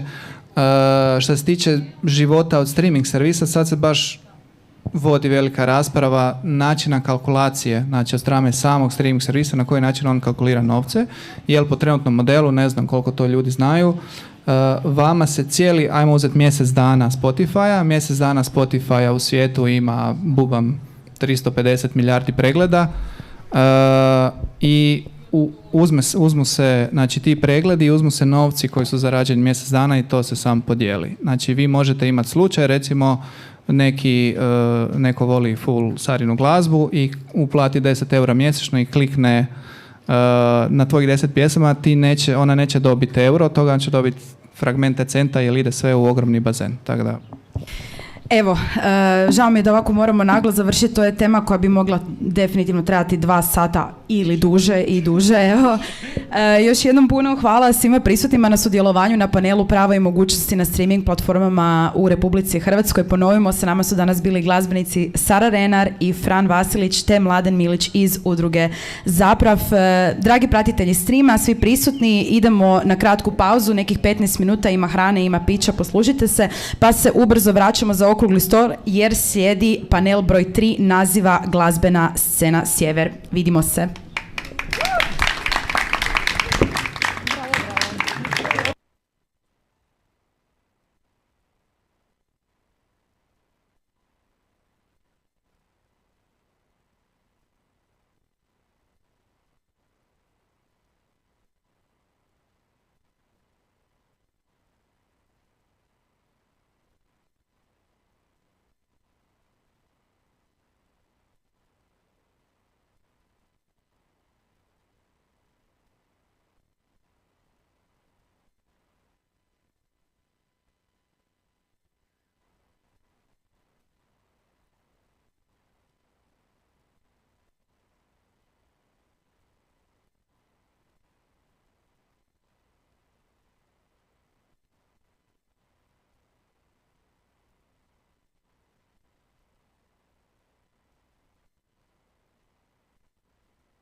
To se još zapamtila.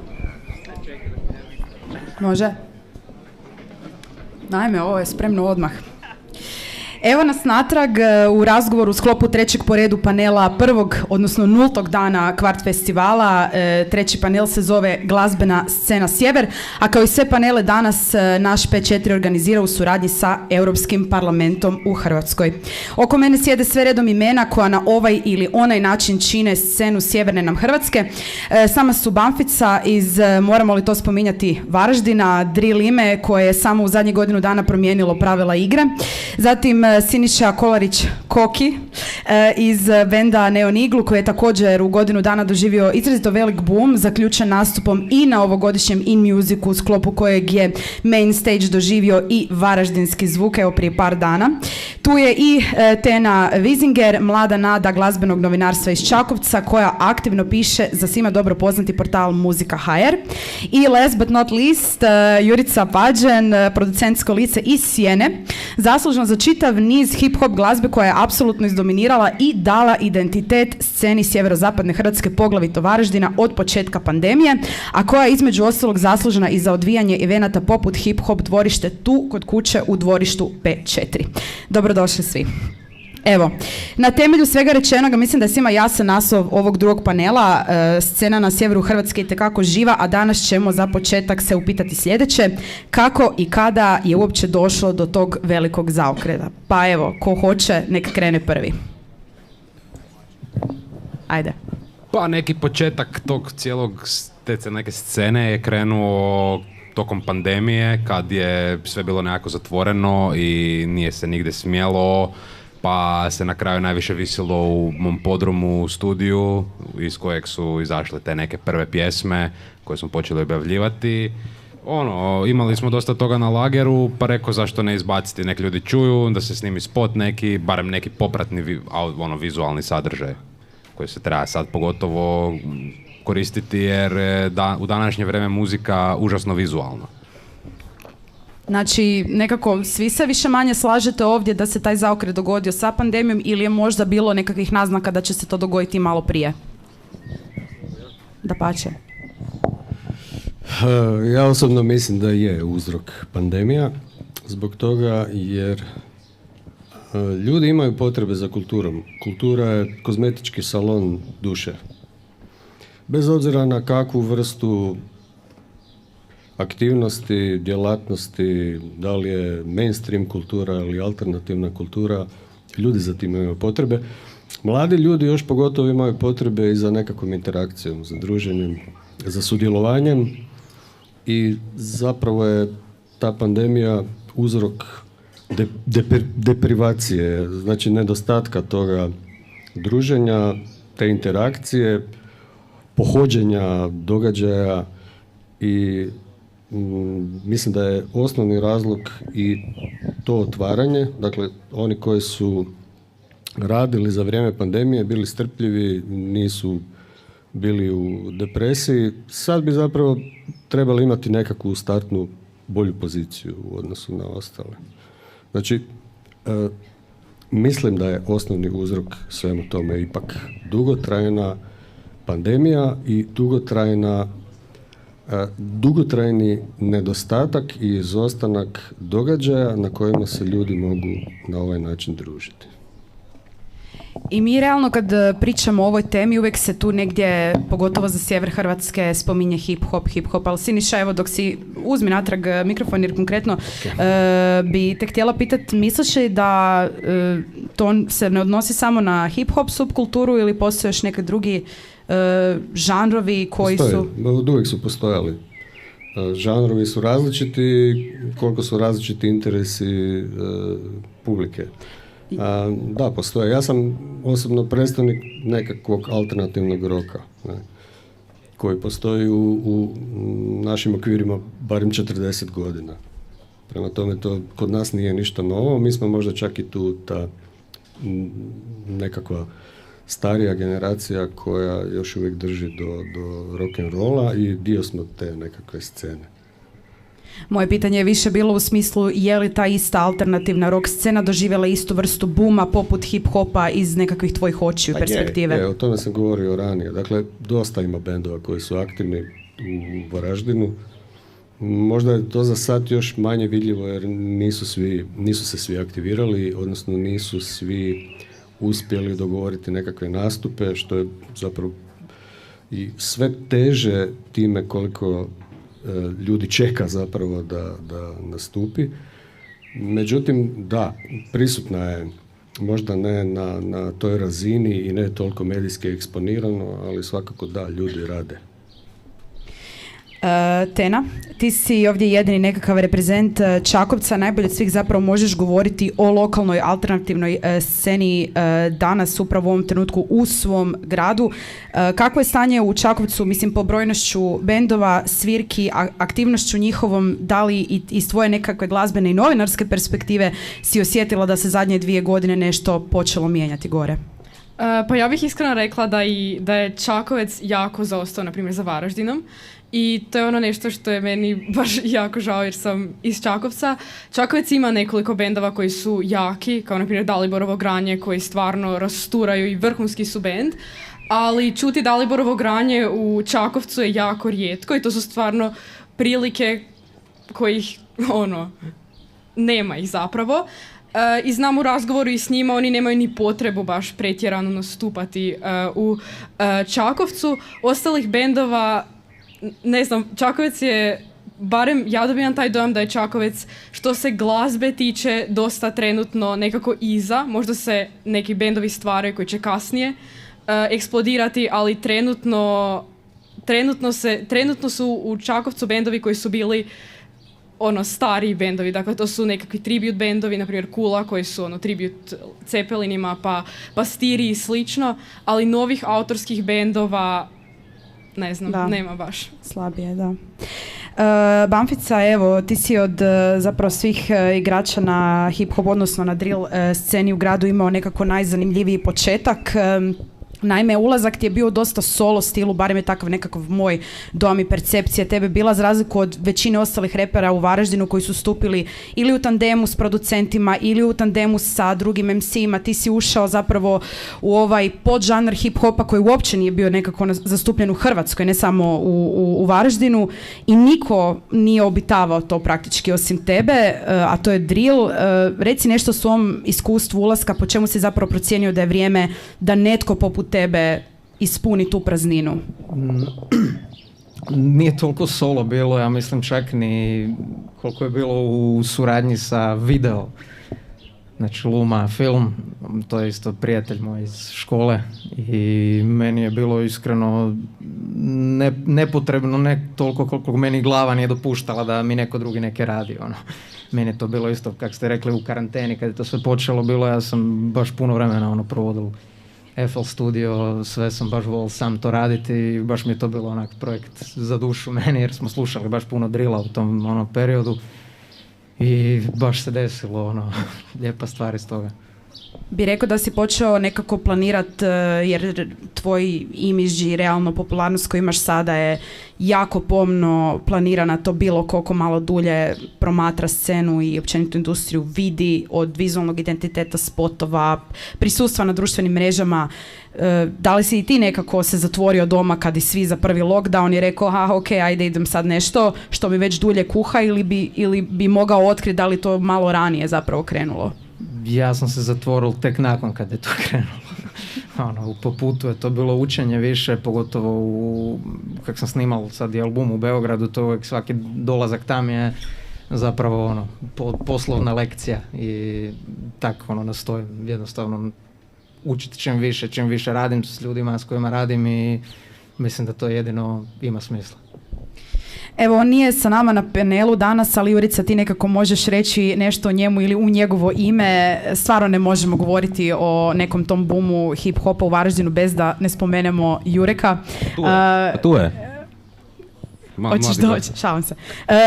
Zbog zapanjuju, mislim stvarno, Jurek moramo o njemu pričati jer evo, malo godina, visoki kalibar glazbe koju radi, jednostavno popularnost, pregledi na YouTubeu, sve skupa, što svi dobro znamo. Pričaj o Jureku, ali i o Bajsu, i o Arbod, i o Vepriću, i o svim tim fenomenalnim zapravo mladim glazbenicima koji su dio te ekipe i što su po tvom nekakvom mišljenju kao producentu oni donijeli, a da je falilo? Pa, mislim, falilo je u biti nekih persona, nekih ličnosti koje bi to izvodili, taj žanr cijeli, jer bez ljudi i bez tih karaktera nema tog žanra jednostavno. A ne znam, moral bi spomenuti Lil Frank jer je za njim apsolutno sve počelo, sa njim sam krenul, ali dalje nisam se ograničavao samo na njega. Morao sam dalje širiti vidike sa ostalim umjetnicima, izvođačima, pa sam tako i upoznal Jureka i Bajsa i Klaru, Arbod i Veprića i cijelu tu scenu. I svako nekako ima svoj neki stil, recimo Jura ima ogroman vokabular za svoje godine i ogroman talent za pisanje tekstova. Sad spremamo album, svako malo bi trebao izaći. Sa Bajsom isto volim surađivati. Bajs mi je jako drag zato jer on se bavi i produkcijom i MC-anjem, tako da zna proces oba dvoje, pa se lakše možemo komunicirati oko toga. Sa Arbod volim raditi jer je jedina ženska na sceni i isto piše jako duboke i teške tekstove, ponekad dosta teško za slušati kad su jako osobni. A sa ostalima radio jesam, sad ne toliko. A po meni nekako najbitnije u cijeloj toj sceni je da se svi međusobno podržavamo i da svi međusobno surađujemo.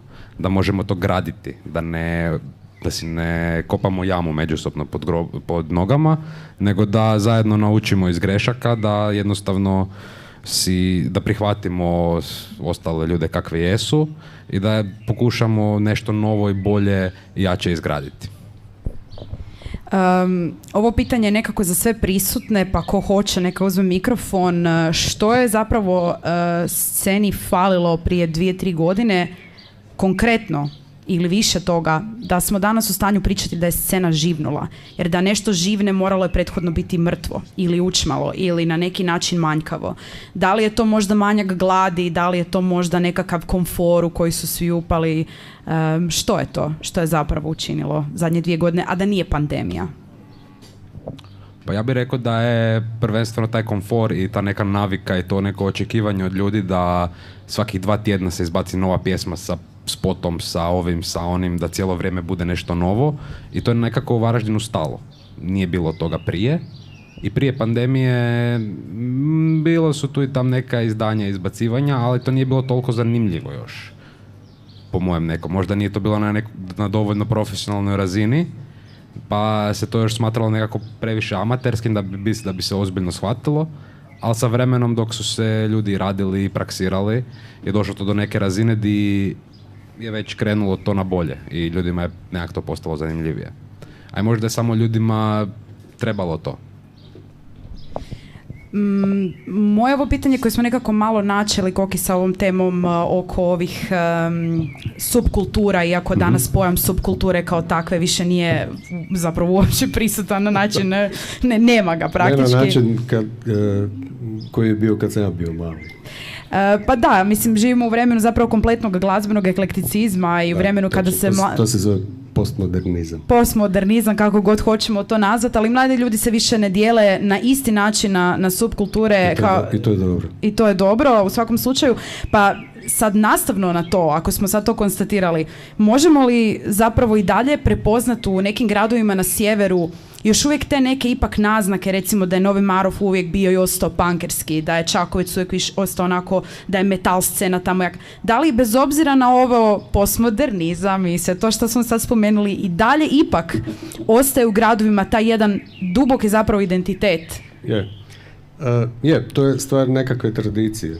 To je postala tradicija i točno, to si ti dobro definirala i ja se s tim mogu složiti. I činjenica da iz tih različitih gradova dolaze različiti bendovi, različitih profila, različiti izvođači. Evo možemo tu dotaknuti recimo i Koprivnicu koja isto nije daleko.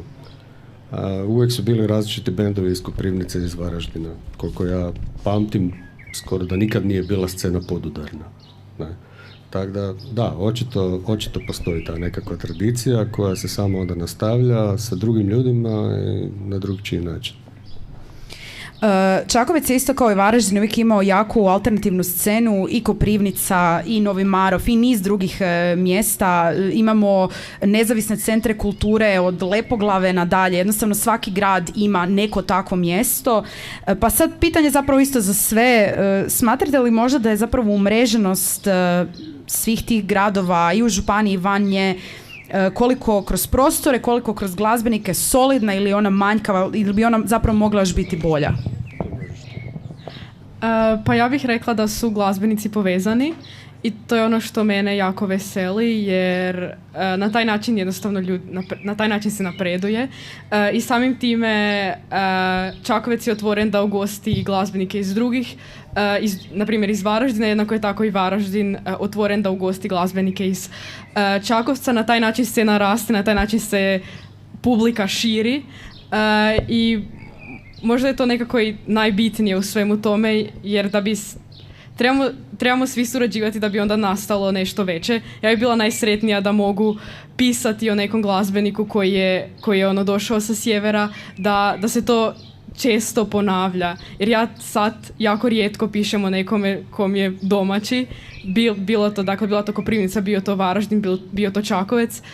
Samim time smatram da se samo trebamo svi nekako udružiti da bi nešto iz toga nastalo. Isto tako i centri, znam da ima, tu je 5-4, uvijek to volim naglasiti da mi se jako sviđa način na koji 5-4 funkcionira i način na koji oni promoviraju mlade glazbenike. Isto tako ima prostor u Čakovcu koji promovira mlade glazbenike, koji zna dovesti imena koja možda nisu sad koja su u Hrvatskoj zapravo i nepoznata kao generalno, ali će postati vrlo vjerojatno u nekom trenutku ljudima poznata zato što su kvalitetna imena, jer uvijek govorim da je scena na sjeveru izrazito kvalitetna. Ima bendova i glazbenika koji su vrhunski i to je zapravo to od mene. I evo, nekako nastavno na ovo prethodno pitanje koje je bilo više umreženost glazbenika na razini gradova sjevera, sjeverozapada, kako je stanje zapravo u Varaždinu, sad specifično Banfica, Jurica, možete vi reći koliko vi zapravo ste osjetili kroz zadnje, ajmo pričati tako, te 2-3 godine, da je lako upoznat producenta, da je lako doći do snimatelja, do kojeg god segmenta glazbene produkcije treba, a koliko nije? Pa ja bih rekao da je relativno prije 2-3 godine bilo relativno teško, jer u biti ja sam prvi doticaj sa nekim umjetnikom s kojeg bi mogao snimati imao totalno nasumično. Kak sam radio u kafiću, došao je Frani, malo smo se zapričali, eto tako, on repa, ja produciram, kad smo krenuli, tak smo se spojili, totalno nasumično. Tako da, ako se nekako ide tražiti ciljano neki producent ili neki MC, danas je već to puno lakše, jer puno više ljudi je, barem ja mislim da sam potaknuo neke ljude sa tim svim radom da i oni krenu u to. Pa mislim da bi danas puno lakše bilo naći nekoga ko radi bitove, nekoga ko snima, nekoga ko repa i tako dalje. Ja baš na svom primjeru, ja se sjećam da baš sam razmišljao kako je zapravo lako. Jer kje god se napravi od muzike da radiš neke svoje, uvijek je lako poslati to nekome ko se bavi, ne znam, miksom, masterom, ako se toj osobi to svidi, on ti to napravi besplatno, dogovori se sve čovjek kako to ima smisla, ne. Tako da mislim da stvarno danas nije problem ni spotovi, ni miks, baš možeš se umrežiti, imaš internet, to je danas stvarno suvišno da se priča o tome, a pogotovo generacije moja, mlađi, to ke rade dečki, to je druga razina. Da, Dom i Medija je jedan, baš sam sad mi u glavi se on vrti, mislim, razina spotova. Dom i Luma, to je, Luma ja film, mislim, da. cijeli grad pokrivaju, evo, dečko iz srednje i Luma, dečki iz faksa, I to rade spotove na razini, sad su bili, evo, iz Luma filma, snimali isto u Makedoniji projekt isto za Balketon, za Rastu i mislim da fakat, evo, to podrške jedni drugima, guranje, dok si iz takvog mjesta ne bi lakše nam je sigurno nego Zagrebu, Splitu i takvim gradovima. Tam još se napravi konkurencija, pa krenu problemi, radi se sami, ono. Tako da mislim da smo stvarno u lijepoj situaciji tu, ono, za raditi to. Da. Siniša, Koki, možeš ti nešto dodati? Reci, Duša. Nešto dodati na ovu temu? Mogu evo recimo moje nedavno iskustvo od prije 2 dana Sin Musica. Mislim da se do sad nije nikad dogodilo da nastupe praktički 4 benda iz naših krajeva. Ne? Nastupili su Daliborovo Granje, naši kolege, isti dan kad i mi. Nastupili smo mi, Neon Iglu iz Varaždina, nastupio je Klon Age iz Čakovca i Mirjam u kojem Varaždinci čine zapravo 90% zapravo. Znači, da li se to ikad dogodilo, ne znam. Mislim da ne. I da je to, ako ništa drugo, ajde nekakav znak nekakvih možda budućih promjena i na državnoj razini. Evo, toliko od mene. A evo, sada je vrijeme da otvorimo isto još jednu temu, pa mnogima pipkavu, mnogima ne pipkavu, ali u principu kakva je varaždinska publika? Mogu ja, najgora, od uvijek. Varaždinska publika ima svoje određene kriterije i svoj određeni mentalitet. Sa varaždinskom publikom nema zajebancije, to je prva stvar. Drugo, varaždinska publika stvarno koga voli, toga voli. Tu nema nikakve greške. I treće, ko je dobar, taj nema straha. Evo, to ti je varaždinska publika. Ima još neko nešto za nadodat na tu temu? Ne mora biti varaždinska, može biti neka druga. Samo pogotovo za bilo koga mlađeg da ide u to, ne mora se uvijek ići preko Varaždina ili da si iz Čakovca ili Koprivnice, ne mora se nastupat 800 puta u gradu pa da se onda čuje. To ima drugih načina sad, ja mislim puno pametnijih i nisu ovo 90-te da se treba ganjati radio i nastupi da bi se neke desilo. Ne? Pa dobro, ti si imao sad nedavno, jel ti to jedini i prvi zapravo nastup u Johan Franku u Zagrebu? Da. Kako je to bilo iskustvo?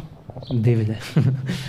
Pa slike su zapravo to govorile, ali evo, pročuo se jesi daleko, a baš me zanimalo isto neobičan venue, ako smijem primijetiti. Mislim, Johan Frank, bilo je tamo koncerata, ali to je...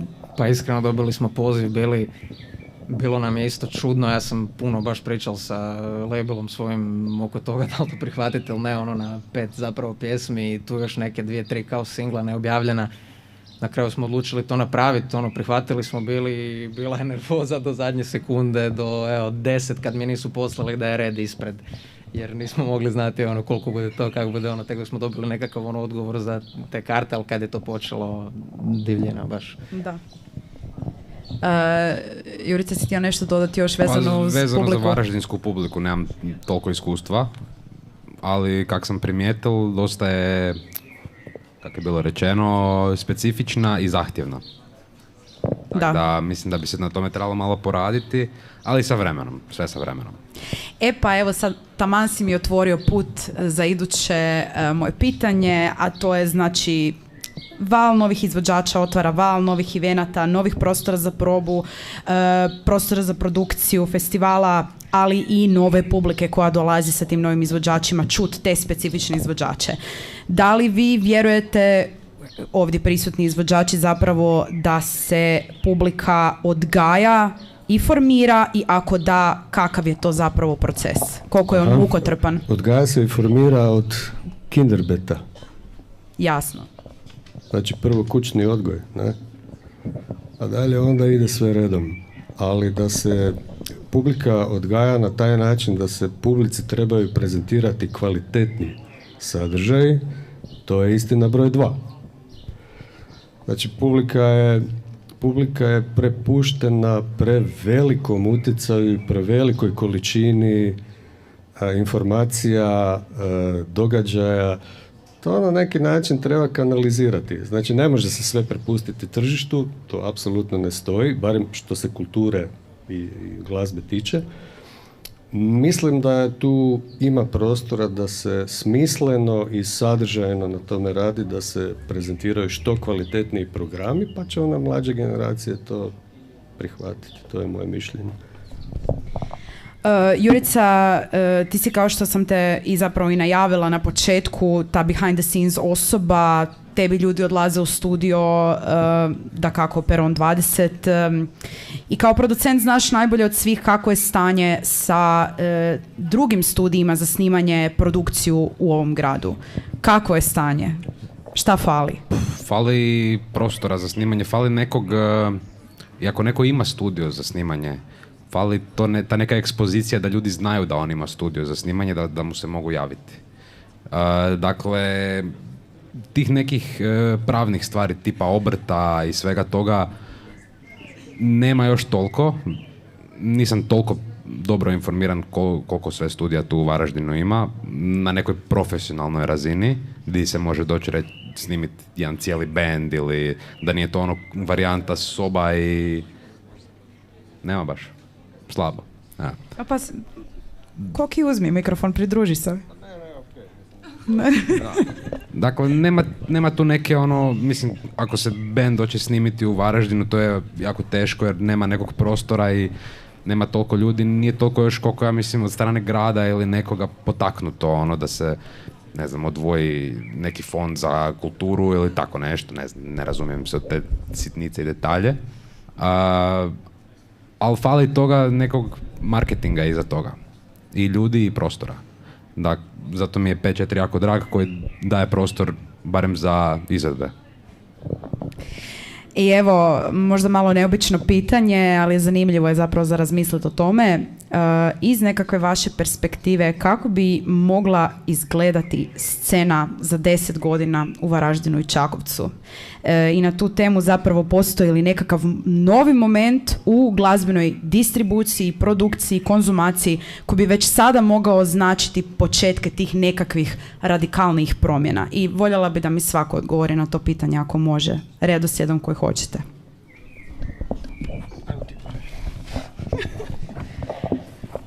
Za 10 godina? Da, pa 10, od cca, evo. To je onako dobar komad vremena, ja mislim. Pa eto, Jurek bude završio srednju školu, nadam se. Jura navršava 20 za 10 godina i... kralj scene. Dobro, disajte se kasnije, aj sad odgovori na pitanje. Ne znam, stvarno jako teško pitanje. Moji planovi za 10 godina su moji planovi za 10 godina, to ne smijem reći, a dobro. Iskreno samo može bolje. Mislim, tehnologija bude napredovala, znanje valjda isto. Mislim, publika valjda bude bolje. A publika je publika, to ne znam, to je teško pričati o tome. Publika ili prihvati ili ne prihvati. Mislim, mogu ja jako htjeti igrati u NBA-u pa imam 20 kila i ne. Tako da, ne znam. Ok. Evo ništa. S obzirom da ja imam tu najviše iskustva, pa znam kako je to izgledalo prije 20-30 godina, da razlike su strašne.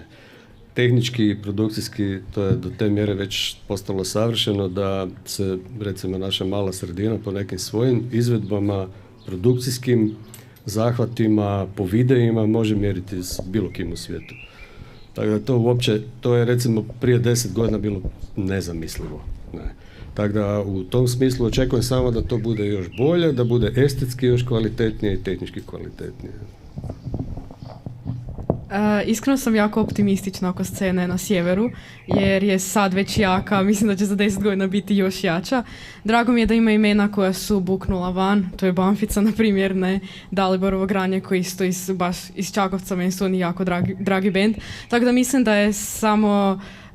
mislim da je scena napreduje u dobrom smjeru. Sad hoće li to žanrovski otići u nekakve te hip-hop vode ili će prevagnuti rock, trenutno je jači hip-hop u Hrvatskoj, a i generalno. To ćemo još vidjeti, ali mislim da je scena jako dobra i da ima jako puno potencijala. Pa za nekih 10 godina ja vidim da bude barem nekih 3 prostora u gradu gdje budu se mogle organizirati svirke bez ikakvih poteškoća, da je to preglasno susjedima ili tako nešto, da se osigura... Da, ili silent party mogu biti, da. Mislim, trebalo bi se organizirati, osigurati glazbenicima da mogu negdje izvoditi svoja djela na nekom prostoru gdje se susjedi neće žaliti, gdje neće biti nekakvih problema od strane zakona, gdje bude to sve, gdje bude se moglo najnormalnije živjeti od toga. Super. Evo, ima li neko još nešto za dodati za kraj ili možemo zaključiti panel? Zaključati panel. Evo, ajmo onda zaključati panel sa sljedećim. U Varaždinu već 2-3 godine se stvarno nešto opasno kuha i sve više, jače i češće na najvećim platformama, digitalnim i materijalnim i pozornicama alternativna hrvatska scena sluša o Varaždinu, o glazbenicima, organizatorima, producentima koji ovdje žive i rade. Sve to je rezultat njihovog rada, kreativne hrabrosti, ali i mjesta poput P4 i udruge Mladih Vuk koje omogućuju ovakve panele, koncerte, sessione i na kraju krajeva festivale ovakvog kalibra u Preradovićevoj u centru Varaždina. Još jednom hvala ekipa na svemu što radite i hvala svima na dolasku. I evo, hvala svima prisutnima ovdje u P4, našim pratiteljima, našim panelistima i slušateljima i gledateljima streama Radija 808. Moje ime je Iva, želim ekipi iz P4 još jednom uputiti zahvalu na ovoj prilici da moderiram dio panela kojima je otvoren ovogodišnji Kvart festival. Prepuštam mikrofon Tibo Bodovu koji će moderirati 4. panel, naziva Music Export Office. I ništa, vidimo se na afteru.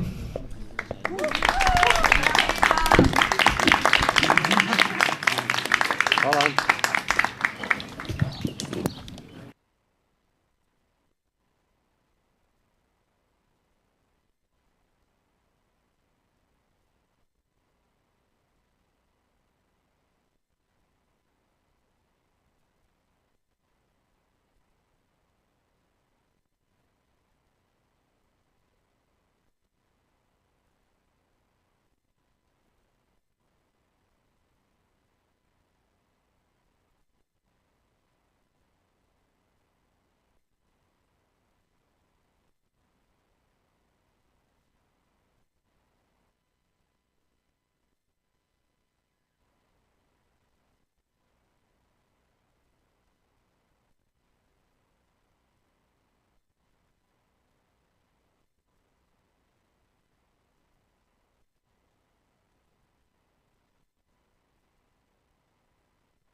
Imamo još jedan mikrofon, nemamo. Ne, dijelite mikrofon. Ne, dijelite mikrofon.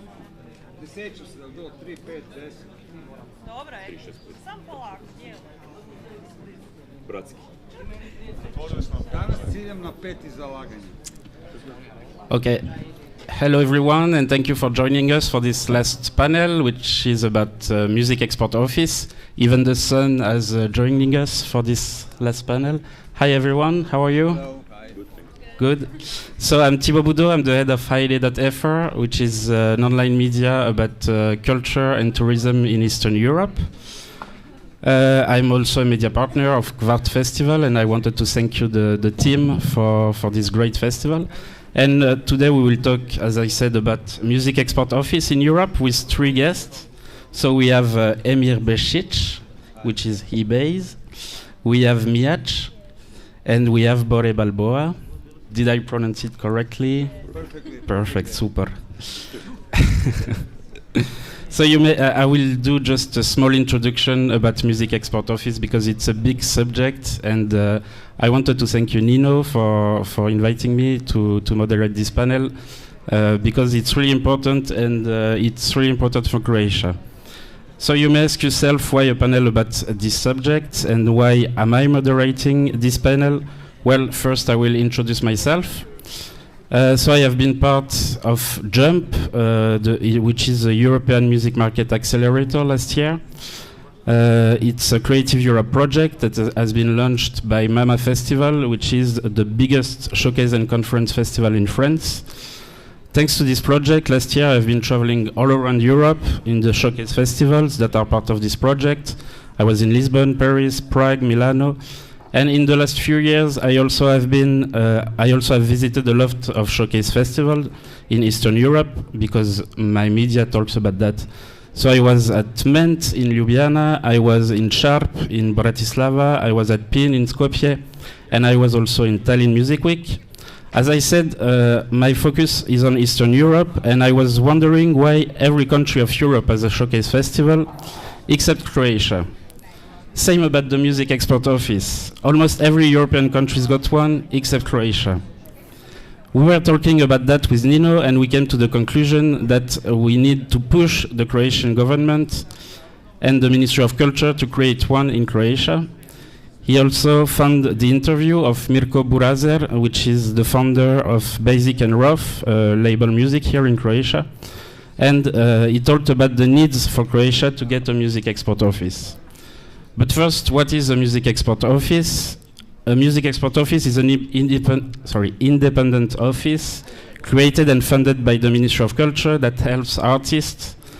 It helps also managers and promoters to find support for their export activity, but it also helps artists improve their career, make the good choice, and get the tools to grow. It's an important driver for national music industries, and that's why it has been established in many countries in Europe, but also all around the world. I'm not going to make a list of all the countries that got a Music Export Office. You can find that online. So better than staying in its own country, a Music Export Office will help an artist going worldwide. I mean, better than staying in your own country or in your own region, as the Balkans for you. And always getting the same audience, it will help you get a wider audience. That's why it's really important.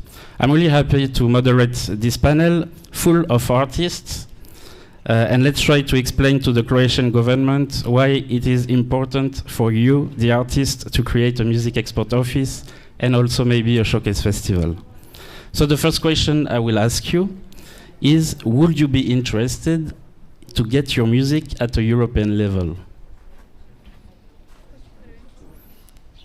Mijac, if you want to begin. Women always Yeah. first.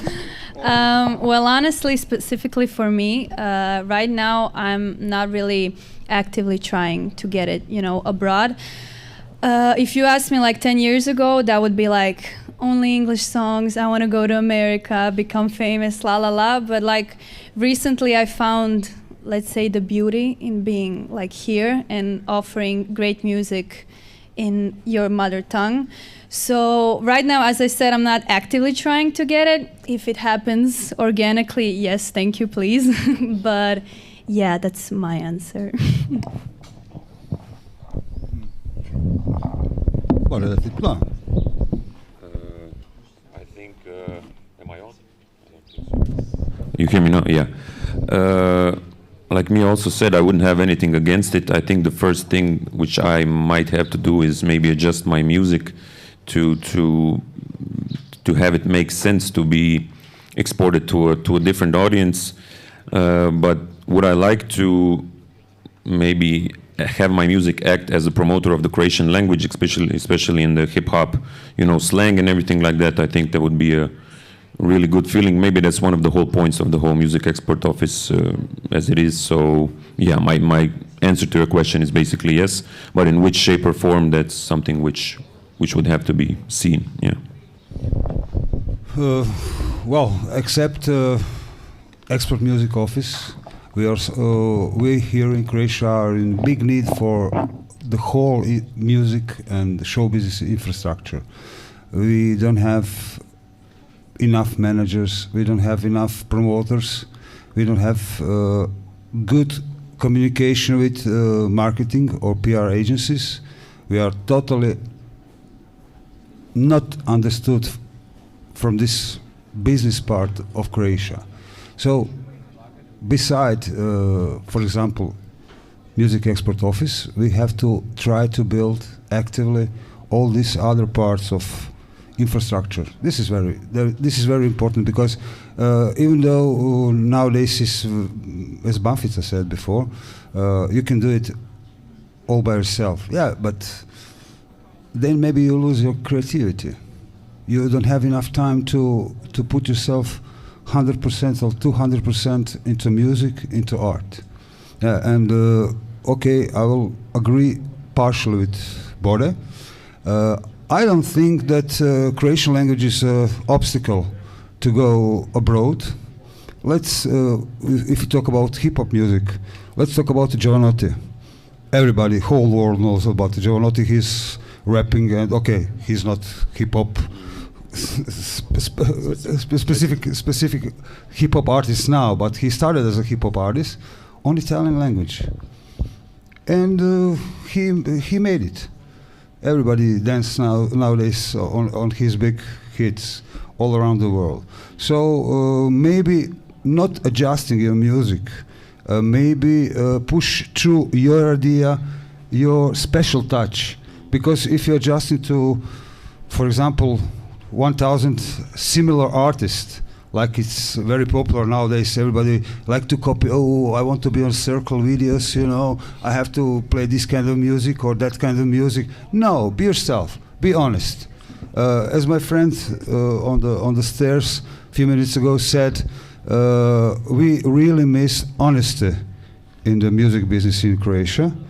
Firstly, we have to be honest with ourselves, to know what we know, but also to know what we don't know.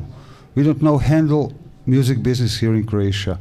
Croatian government doesn't pay much attention on culture as it should be, because if we look at France or UK, as we spoke with, oh, Slovenia, yeah. Thank you, Sarah. Yeah, Slovenia is a fresh example how you actively put money and effort into art and the show business. For example, they spent hundreds of millions of euros into new infrastructures. For example, Cankarjev Dom in Ljubljana, Kino Šiška. I mean, those are examples of perfectly planned business, show business, yeah. And this is what we miss. We miss infrastructure, but also we miss this. What we saw here, what we can see here in Varaždin. I'm especially proud of it because I'm from Varaždin. I'm seeing those young guys. They all going together. They're putting effort together. They promoting each other. They helping each other. And this is the way. Also, Bora, you and your guys in Dalmatia and Zagreb, you're doing very good job. But this is just a part. We have to make strong foundations of music infrastructure. This is the way to go on. I mean, this idea about music export, this is just upgrade. Yeah, we have to first build foundation here in Croatia. Collaborate as much as we can with all kinds of artists, not just in the music business, but in all kinds of arts. And we have very successful examples. I mean, Sarah here, she's very good, not just good, but excellent example, how put all the arts together. And this is the way, this is the special touch you need actually, because you both have great music. Why to change it? Okay, upgrade it, be different, be honest, be brave, and sometimes be cheeky sometimes. Why not? You know? Because this is you, not a copy of somebody else. Yeah. So music export business actually office is very good idea. Yeah, and it can also help artists to know how to make their career also. I mean, it's not just exporting your music, but it's also building your career, how to get a good people around you and everything. You were talking, the three of you, about the language of the music. And this is a big debate in the music industry about singing in English if you want to go abroad. I don't think that it's mandatory for an artist. I mean, I listen to a lot of artists from that are singing in their own language. But do you think that you will need to sing in English to go out of Croatia? But in my opinion, I don't think, as you said, that that's mandatory. I like to think that people do like different, and you know, our language, it sounds exotic. I mean, every time I ask like foreign friend, they say like, oh, you sound so angry, or you know, anything, but people like that. For example, German rap, you know, that is listened all around the world. I don't know, Rosalia from Spain, you know, Spanish music in general. So I think that it's much easier because everyone understands English, everyone can relate to it. But I don't think that that's like you have to sing in English and then you'll make it. I like to think that someday someone will discover our beautiful language and will want, you know, hear more from it. So yeah. It already had in TV shows, you know. There are a lot of Croatian guys in a bad and good way. Yeah, but this is also important. Yeah, I would like to add to your statement also other even bigger and better example is African musicians, because honestly I don't know so many people who knows what they're singing about, you know. We usually translate it self kita komik radi pare, madan, nobody knows what they singing about, but emotion is honest. They translate it to the people, and this is win-win situation for. Actually, we still have very. How to put it, not to offend anybody, but really weird situation in our discography, you know. Labels forced musicians for many years to sing on Croatian, but on the other hand, they didn't do anything, but really anything to put them over the borders. You know, nowadays situation is changed a little bit. Bad Daughter, for example, beautiful album, beautiful material.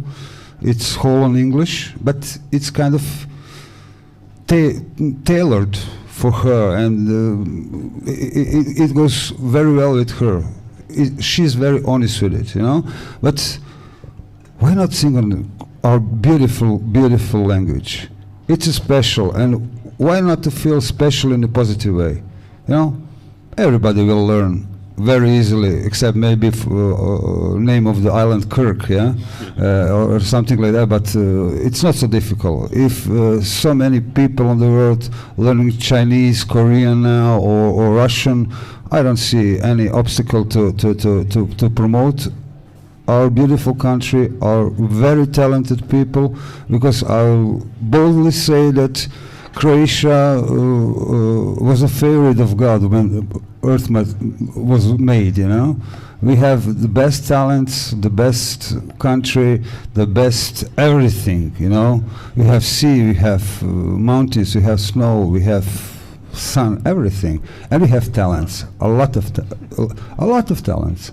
Yeah, well, I have to make a promotion about our country because some structures they should do it, they don't do it, you know. So I think that artists, Croatian artists, doesn't matter if they sing on or rap or perform on our native language or on English or Hungarian or anything, are the best promoters of our country and what our strength. Yeah.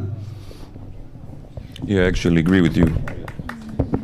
When I didn't mean it in a negative way. Maybe I also was kind of no problem. Maybe I was also kind of the way we see our own language and our own culture. Maybe we think that we have to adapt to something else to become popular, cool, whatever. Maybe it's not necessary if you just, as you said, make honest music. The public, the crowd will adapt to you. Definitely. And the way I understood what you said and how I see the music export office, the most positive thing it should be is to present our music and our language also as a national interest. So I mean, without our language, we also lose our national identity, which we maybe are already doing. So I definitely see also that as a positive part of it. You mentioned Jovanotti. Maybe we don't see the Croatian language as being so, how do I say, poetic. Exotic enough or poetic enough for it to be a world language or something like that. But as we were talking, I was thinking of the example of the band Goa, the Ukrainian band, which had that hit. I mean, the song which I like very much from the Eurovision Song Contest 2021. And even though I speak a Slavic language, so I understand part of it.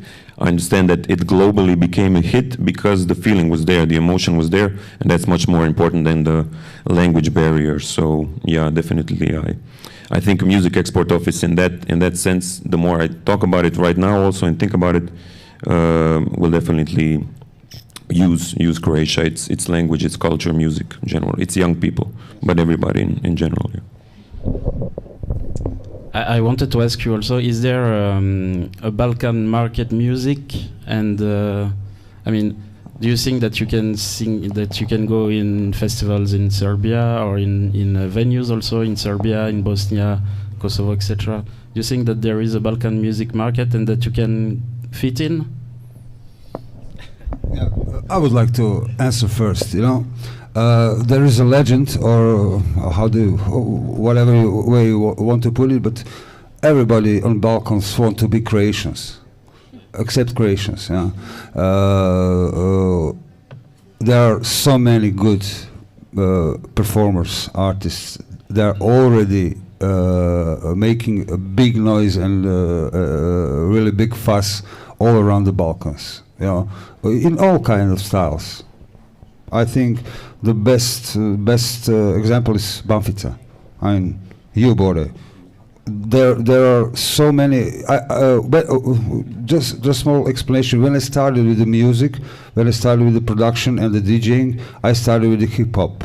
Even though I had classical education, I started with hip hop, and I'm really glad that I finally see so many really successful projects, performers, and that's public people, fans really enjoy this music and really can connect with those artists.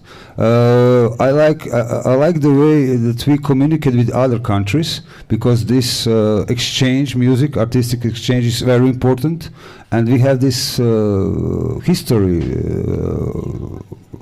we lived together for decades and decades, and this is not something that we cannot erase it, you know. Why should we? We have to use it. And the best examples are those young projects, young performers who are successfully making also the bridge between the countries, but also build themselves as an artist and improve themselves as artists.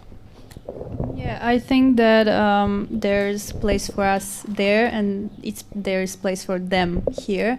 I'm very happy to see that in the last few years, like the concert scene in Croatia has been like very big. I have a feeling like every week I see something new happening, which is awesome, because that's how you build your fan base, and you know, you build yourself, as you said, as an artist. So yeah, I think that there is a place for us there, and as I said, them here. Just one information, I find out last week in one business conversation and one meeting that from 1st of June until 1st of September, there will be 2,100 plus events in Croatia connected to modern music. Good, yeah? Yeah, not bad what you said. I think that's very positive, especially after the phase which we had for the last 1 or 2 years. The reinvigoration of the whole, you know, system and the scene, I think it's very, very motivating for me personally to see, not only to be part of some events, but also to be part of the event as a performer, but also as from the, you know, from the crowd. And to answer your question, I think there definitely, we cannot escape there being a regional market because of the language, you know, connection which we have and still, which we had and still have. And I also personally will have the chance to perform at the Exit Festival for the first time outside of Croatia, actually, and for the first time in Serbia. And I hope I'll also have the chance to visit the other neighboring countries which share this, you know, similar language which we have, and also culture, yeah, definitely. And the references and stuff, if I, as a Croatian rapper, make a reference for something cultural, somebody from Serbia, Bosnia, Montenegro will probably understand it. So I think that's also part of it, why there is this regional market. And I definitely like seeing in communication with the fans via social media, and sometimes be surprised from which small cities in the region somebody might have found my music, and I think that's just a beautiful thing. Internet and social media have helped to make a part of it, but I'm just glad to be a part of it, of the whole regional scene, in a way or not. And I have a question for you. There is this big label of hip-hop and rap music, Passivity Digital. Are you close to them? Do you know them? And I've read also that you want to launch a label. Where is it now? To answer the first question, yeah, I still am in contact with them. I had the opportunity, and they really helped me in a certain part of my career without really any, just I think an example of their goodwill. They like my music. The people there are Sobi and Rexona, basically the main people of contact with Passivity. I just simply asked one time, they were saying for years, when you have a project, a single or an album which you would like to present on a bigger stage, just let us know. And that's exactly what I did with a video single I had in 2019. And I think it really helped me maybe reach a bigger stage than before, but also to see how the music, the real professional and business aspect of music should be done.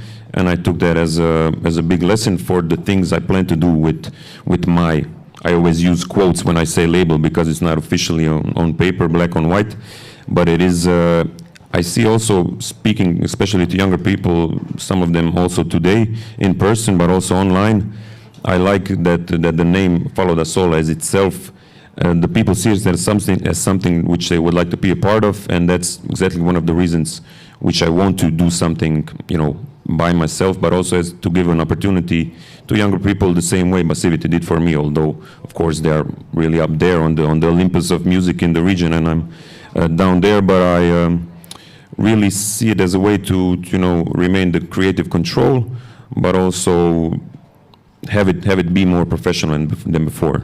So I'm to answer your second question, it's in the part where the label is a YouTube channel.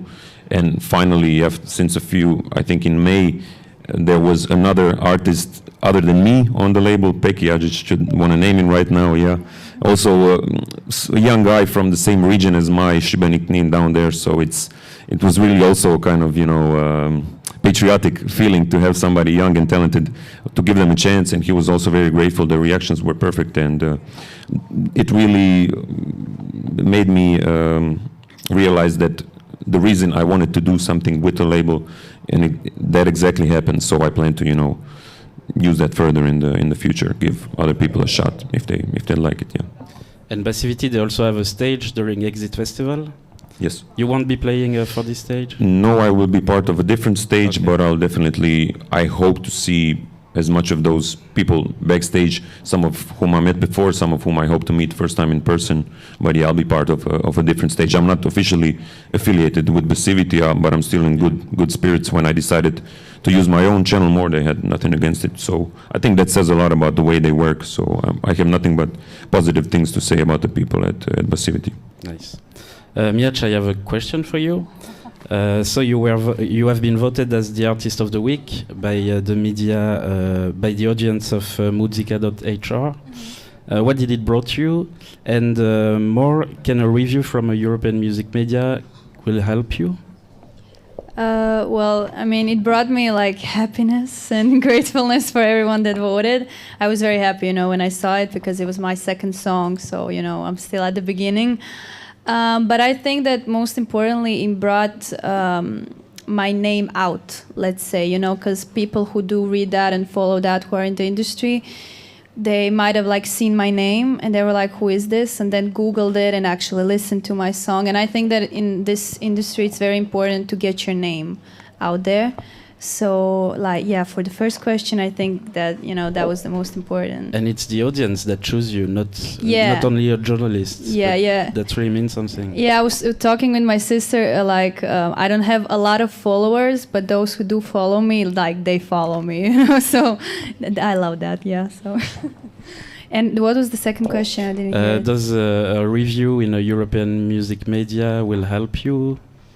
I mean, I hope so. I think so. I would like to think that it will help me. And I just wanted to say, regarding this topic, I was researching it before coming here, and I was kind of angry that we don't have that in Croatia, because I think that we are not, us artists, supported enough as we should be.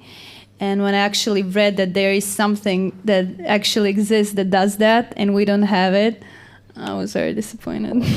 Yeah, and even a showcase festival, it can help you grow up. It can help you network with a lot of people from Europe. I mean, Slovenia has one, Serbia has two, Kosovo has one, North Macedonia has one, but Poland has a lot of. I saw that. Yeah, I mean, it's really crazy. I have a question for you also, Emir. So you are like the Laurent Garnier of Croatia. I mean, I remember seeing an interview of him in the 90s. He had to explain that electronic music is not just drugs and this kind of stuff. Did you also have to explain what the electronic music is in the 90s in Croatia? Thank you for nice words. Yeah. Laurent Garnier made a lot of electronic music in France, but he was just one artist, Without others, it will be no scene in France. The same is here in Croatia. We started back in late 80s. We didn't knew what we were doing, We were just buying records. Making recording tapes and exchange it with each other, but then in 90s with new regime we have open borders. We had open borders. We started to circulate more around Europe and all around the world, and the electronic scene back in 90s was kind of not resistance against, but it was kind of let's say it was we put message against the war. You know, we didn't want war. We want to live, to prosper, to make art, but we couldn't do it. You know, we had those attacks in the first part of '90s, and I remember the first parties was held under the sound of sirens outside. You know. But anyhow, we survived. We also tried, yeah. And now electronic scene in Croatia is very good, but I'm not quite happy with it because most of the most important festivals in Croatia are in possession of foreigners. You know, we are now in some kind of occupation right now. All those big festivals owned by big show business companies, they have special treatment. They bringing people from all around the world. This is good actually for Croatia. But at the end, when you summarize everything, Croatian artists and Croatian people don't get very much out of it. You know, we are just like a stage, nothing more, and some stage workers, you know. And this is not a situation I'm very happy with. You know, we have to have more self-confidence. We have really good musicians, really good DJs, promoters also. There are. It's not so bad. You know, we have really good promoters. We have like 4 or 5 big groups who are doing a really good job during the years.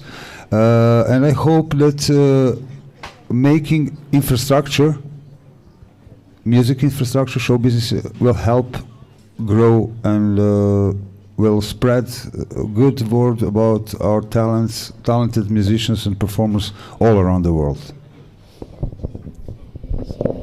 Yeah, I have one last question to finish this panel.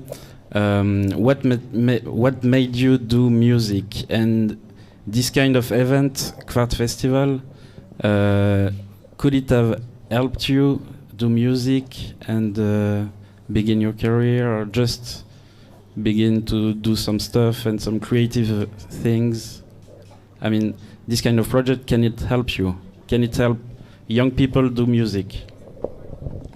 Well, for me, lockdown made me do music because at that point I was at the beginning of my 20s and I was, studying. I was at the university, but a classic story. I didn't like what I was studying, and I never really pursued singing, professionally. I just sang, for fun. And then as we were in lockdown, a lot of thinking, a lot of realizing stuff, and then I decided to pursue music, and hopefully I will continue to do it for many years in the future. And I do think this is like the first time I'm invited to something, the first time I will sing live very soon. And I think that I love the thing that they're doing, that they're inviting all of the various artists, like singers, DJs, rappers, everyone here, and just educating us on, all of this. And as I said before, getting our names out there. So yeah, I think this is a great organization. I also agree with the second part. I think it's a great platform to give somebody younger a good opportunity to start making a name for themselves, and if nothing, just to gain experience with live performances, no matter if it's a short set or a longer set. But it's hard to answer that question also now, after being in the music business, so to speak, for a while. I can't tell exactly which impact it would have had on me 5-10 years ago, but I could maybe, kind of compare it to the first chance I had to have a live performance, which was actually from the group Kiša Metaka, which were organizing a show in Split. At that moment, I didn't even plan on showing my face, nor did I at the moment on social media, and I was really thinking about the idea, should I do I really want to have this as a part of my life? This music, also while showing my face, because my lyrics at the beginning were quite shameful to a certain degree, and I definitely didn't want to expose myself too much with those lyrics, but those feelings washed away after some time. And I think definitely it's important to have somebody in a position of, I don't know, promotion or something like that to give you a chance, because without that, you know, you can do a lot of stuff alone, but to have a first, I don't know, performance, stuff like that, somebody has to support you. And I'm lucky I had the opportunity, and especially at that moment from a group which I adored, which was the reason, to come to your first question, why I started rapping, because I was listening to so much hip-hop all the time, and lyrics started coming naturally to me. I just started writing, I don't know why. I just wanted to see if I could do something more or less original with the you know, the basis of it, which is the beat, the instrumental. And I just, you know, I'm very, very lucky that even from the beginning, certain people have found something. I didn't know what exactly at the beginning in my music and my lyrics, which they liked, and that just, you know, motivated me further to go into it. But I didn't have really a strong motivations. I have to become a rapper. I have to be this or that. I also made up my name in a minute or two. I don't know why. It also came random to me. Nobody was calling me Bora Balboa in my, you know, friendship circle. I just made it up, you know, combined two names. So it just came kind of as a necessity. I had so much thoughts in my brain and rhymes. I just had to put them down either on paper or on notepad or whatever. And that's kind of how I got started. And I'm still very happy that the same way the lyrics came to me then, they come to me now. I might see or think about something from this panel or meeting. I start, you know, one rhyme that becomes a, you know, a line that becomes a verse and a chorus and so on. So that was kind of the, you know, nice part of it, and I'm really happy so that it's still here. Yeah. Well, for me, music was kind of natural progression. I was born in the family full of musicians, and music was around me from my early days. Every day, a whole day, somebody was singing, some music was playing on the radio or television, or we were going to concerts or something. But first push for me, especially, okay, as I said, I have classical education, but it didn't fulfill me, you know. So I was more interested in those articles that I was reading in some old magazines here around Croatia, and when I saw two black guys behind the decks.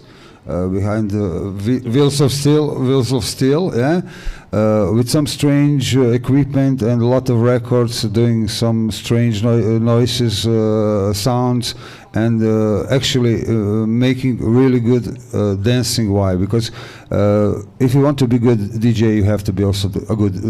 You have to be dancer also. You have to like to dance if you want to be a good DJ.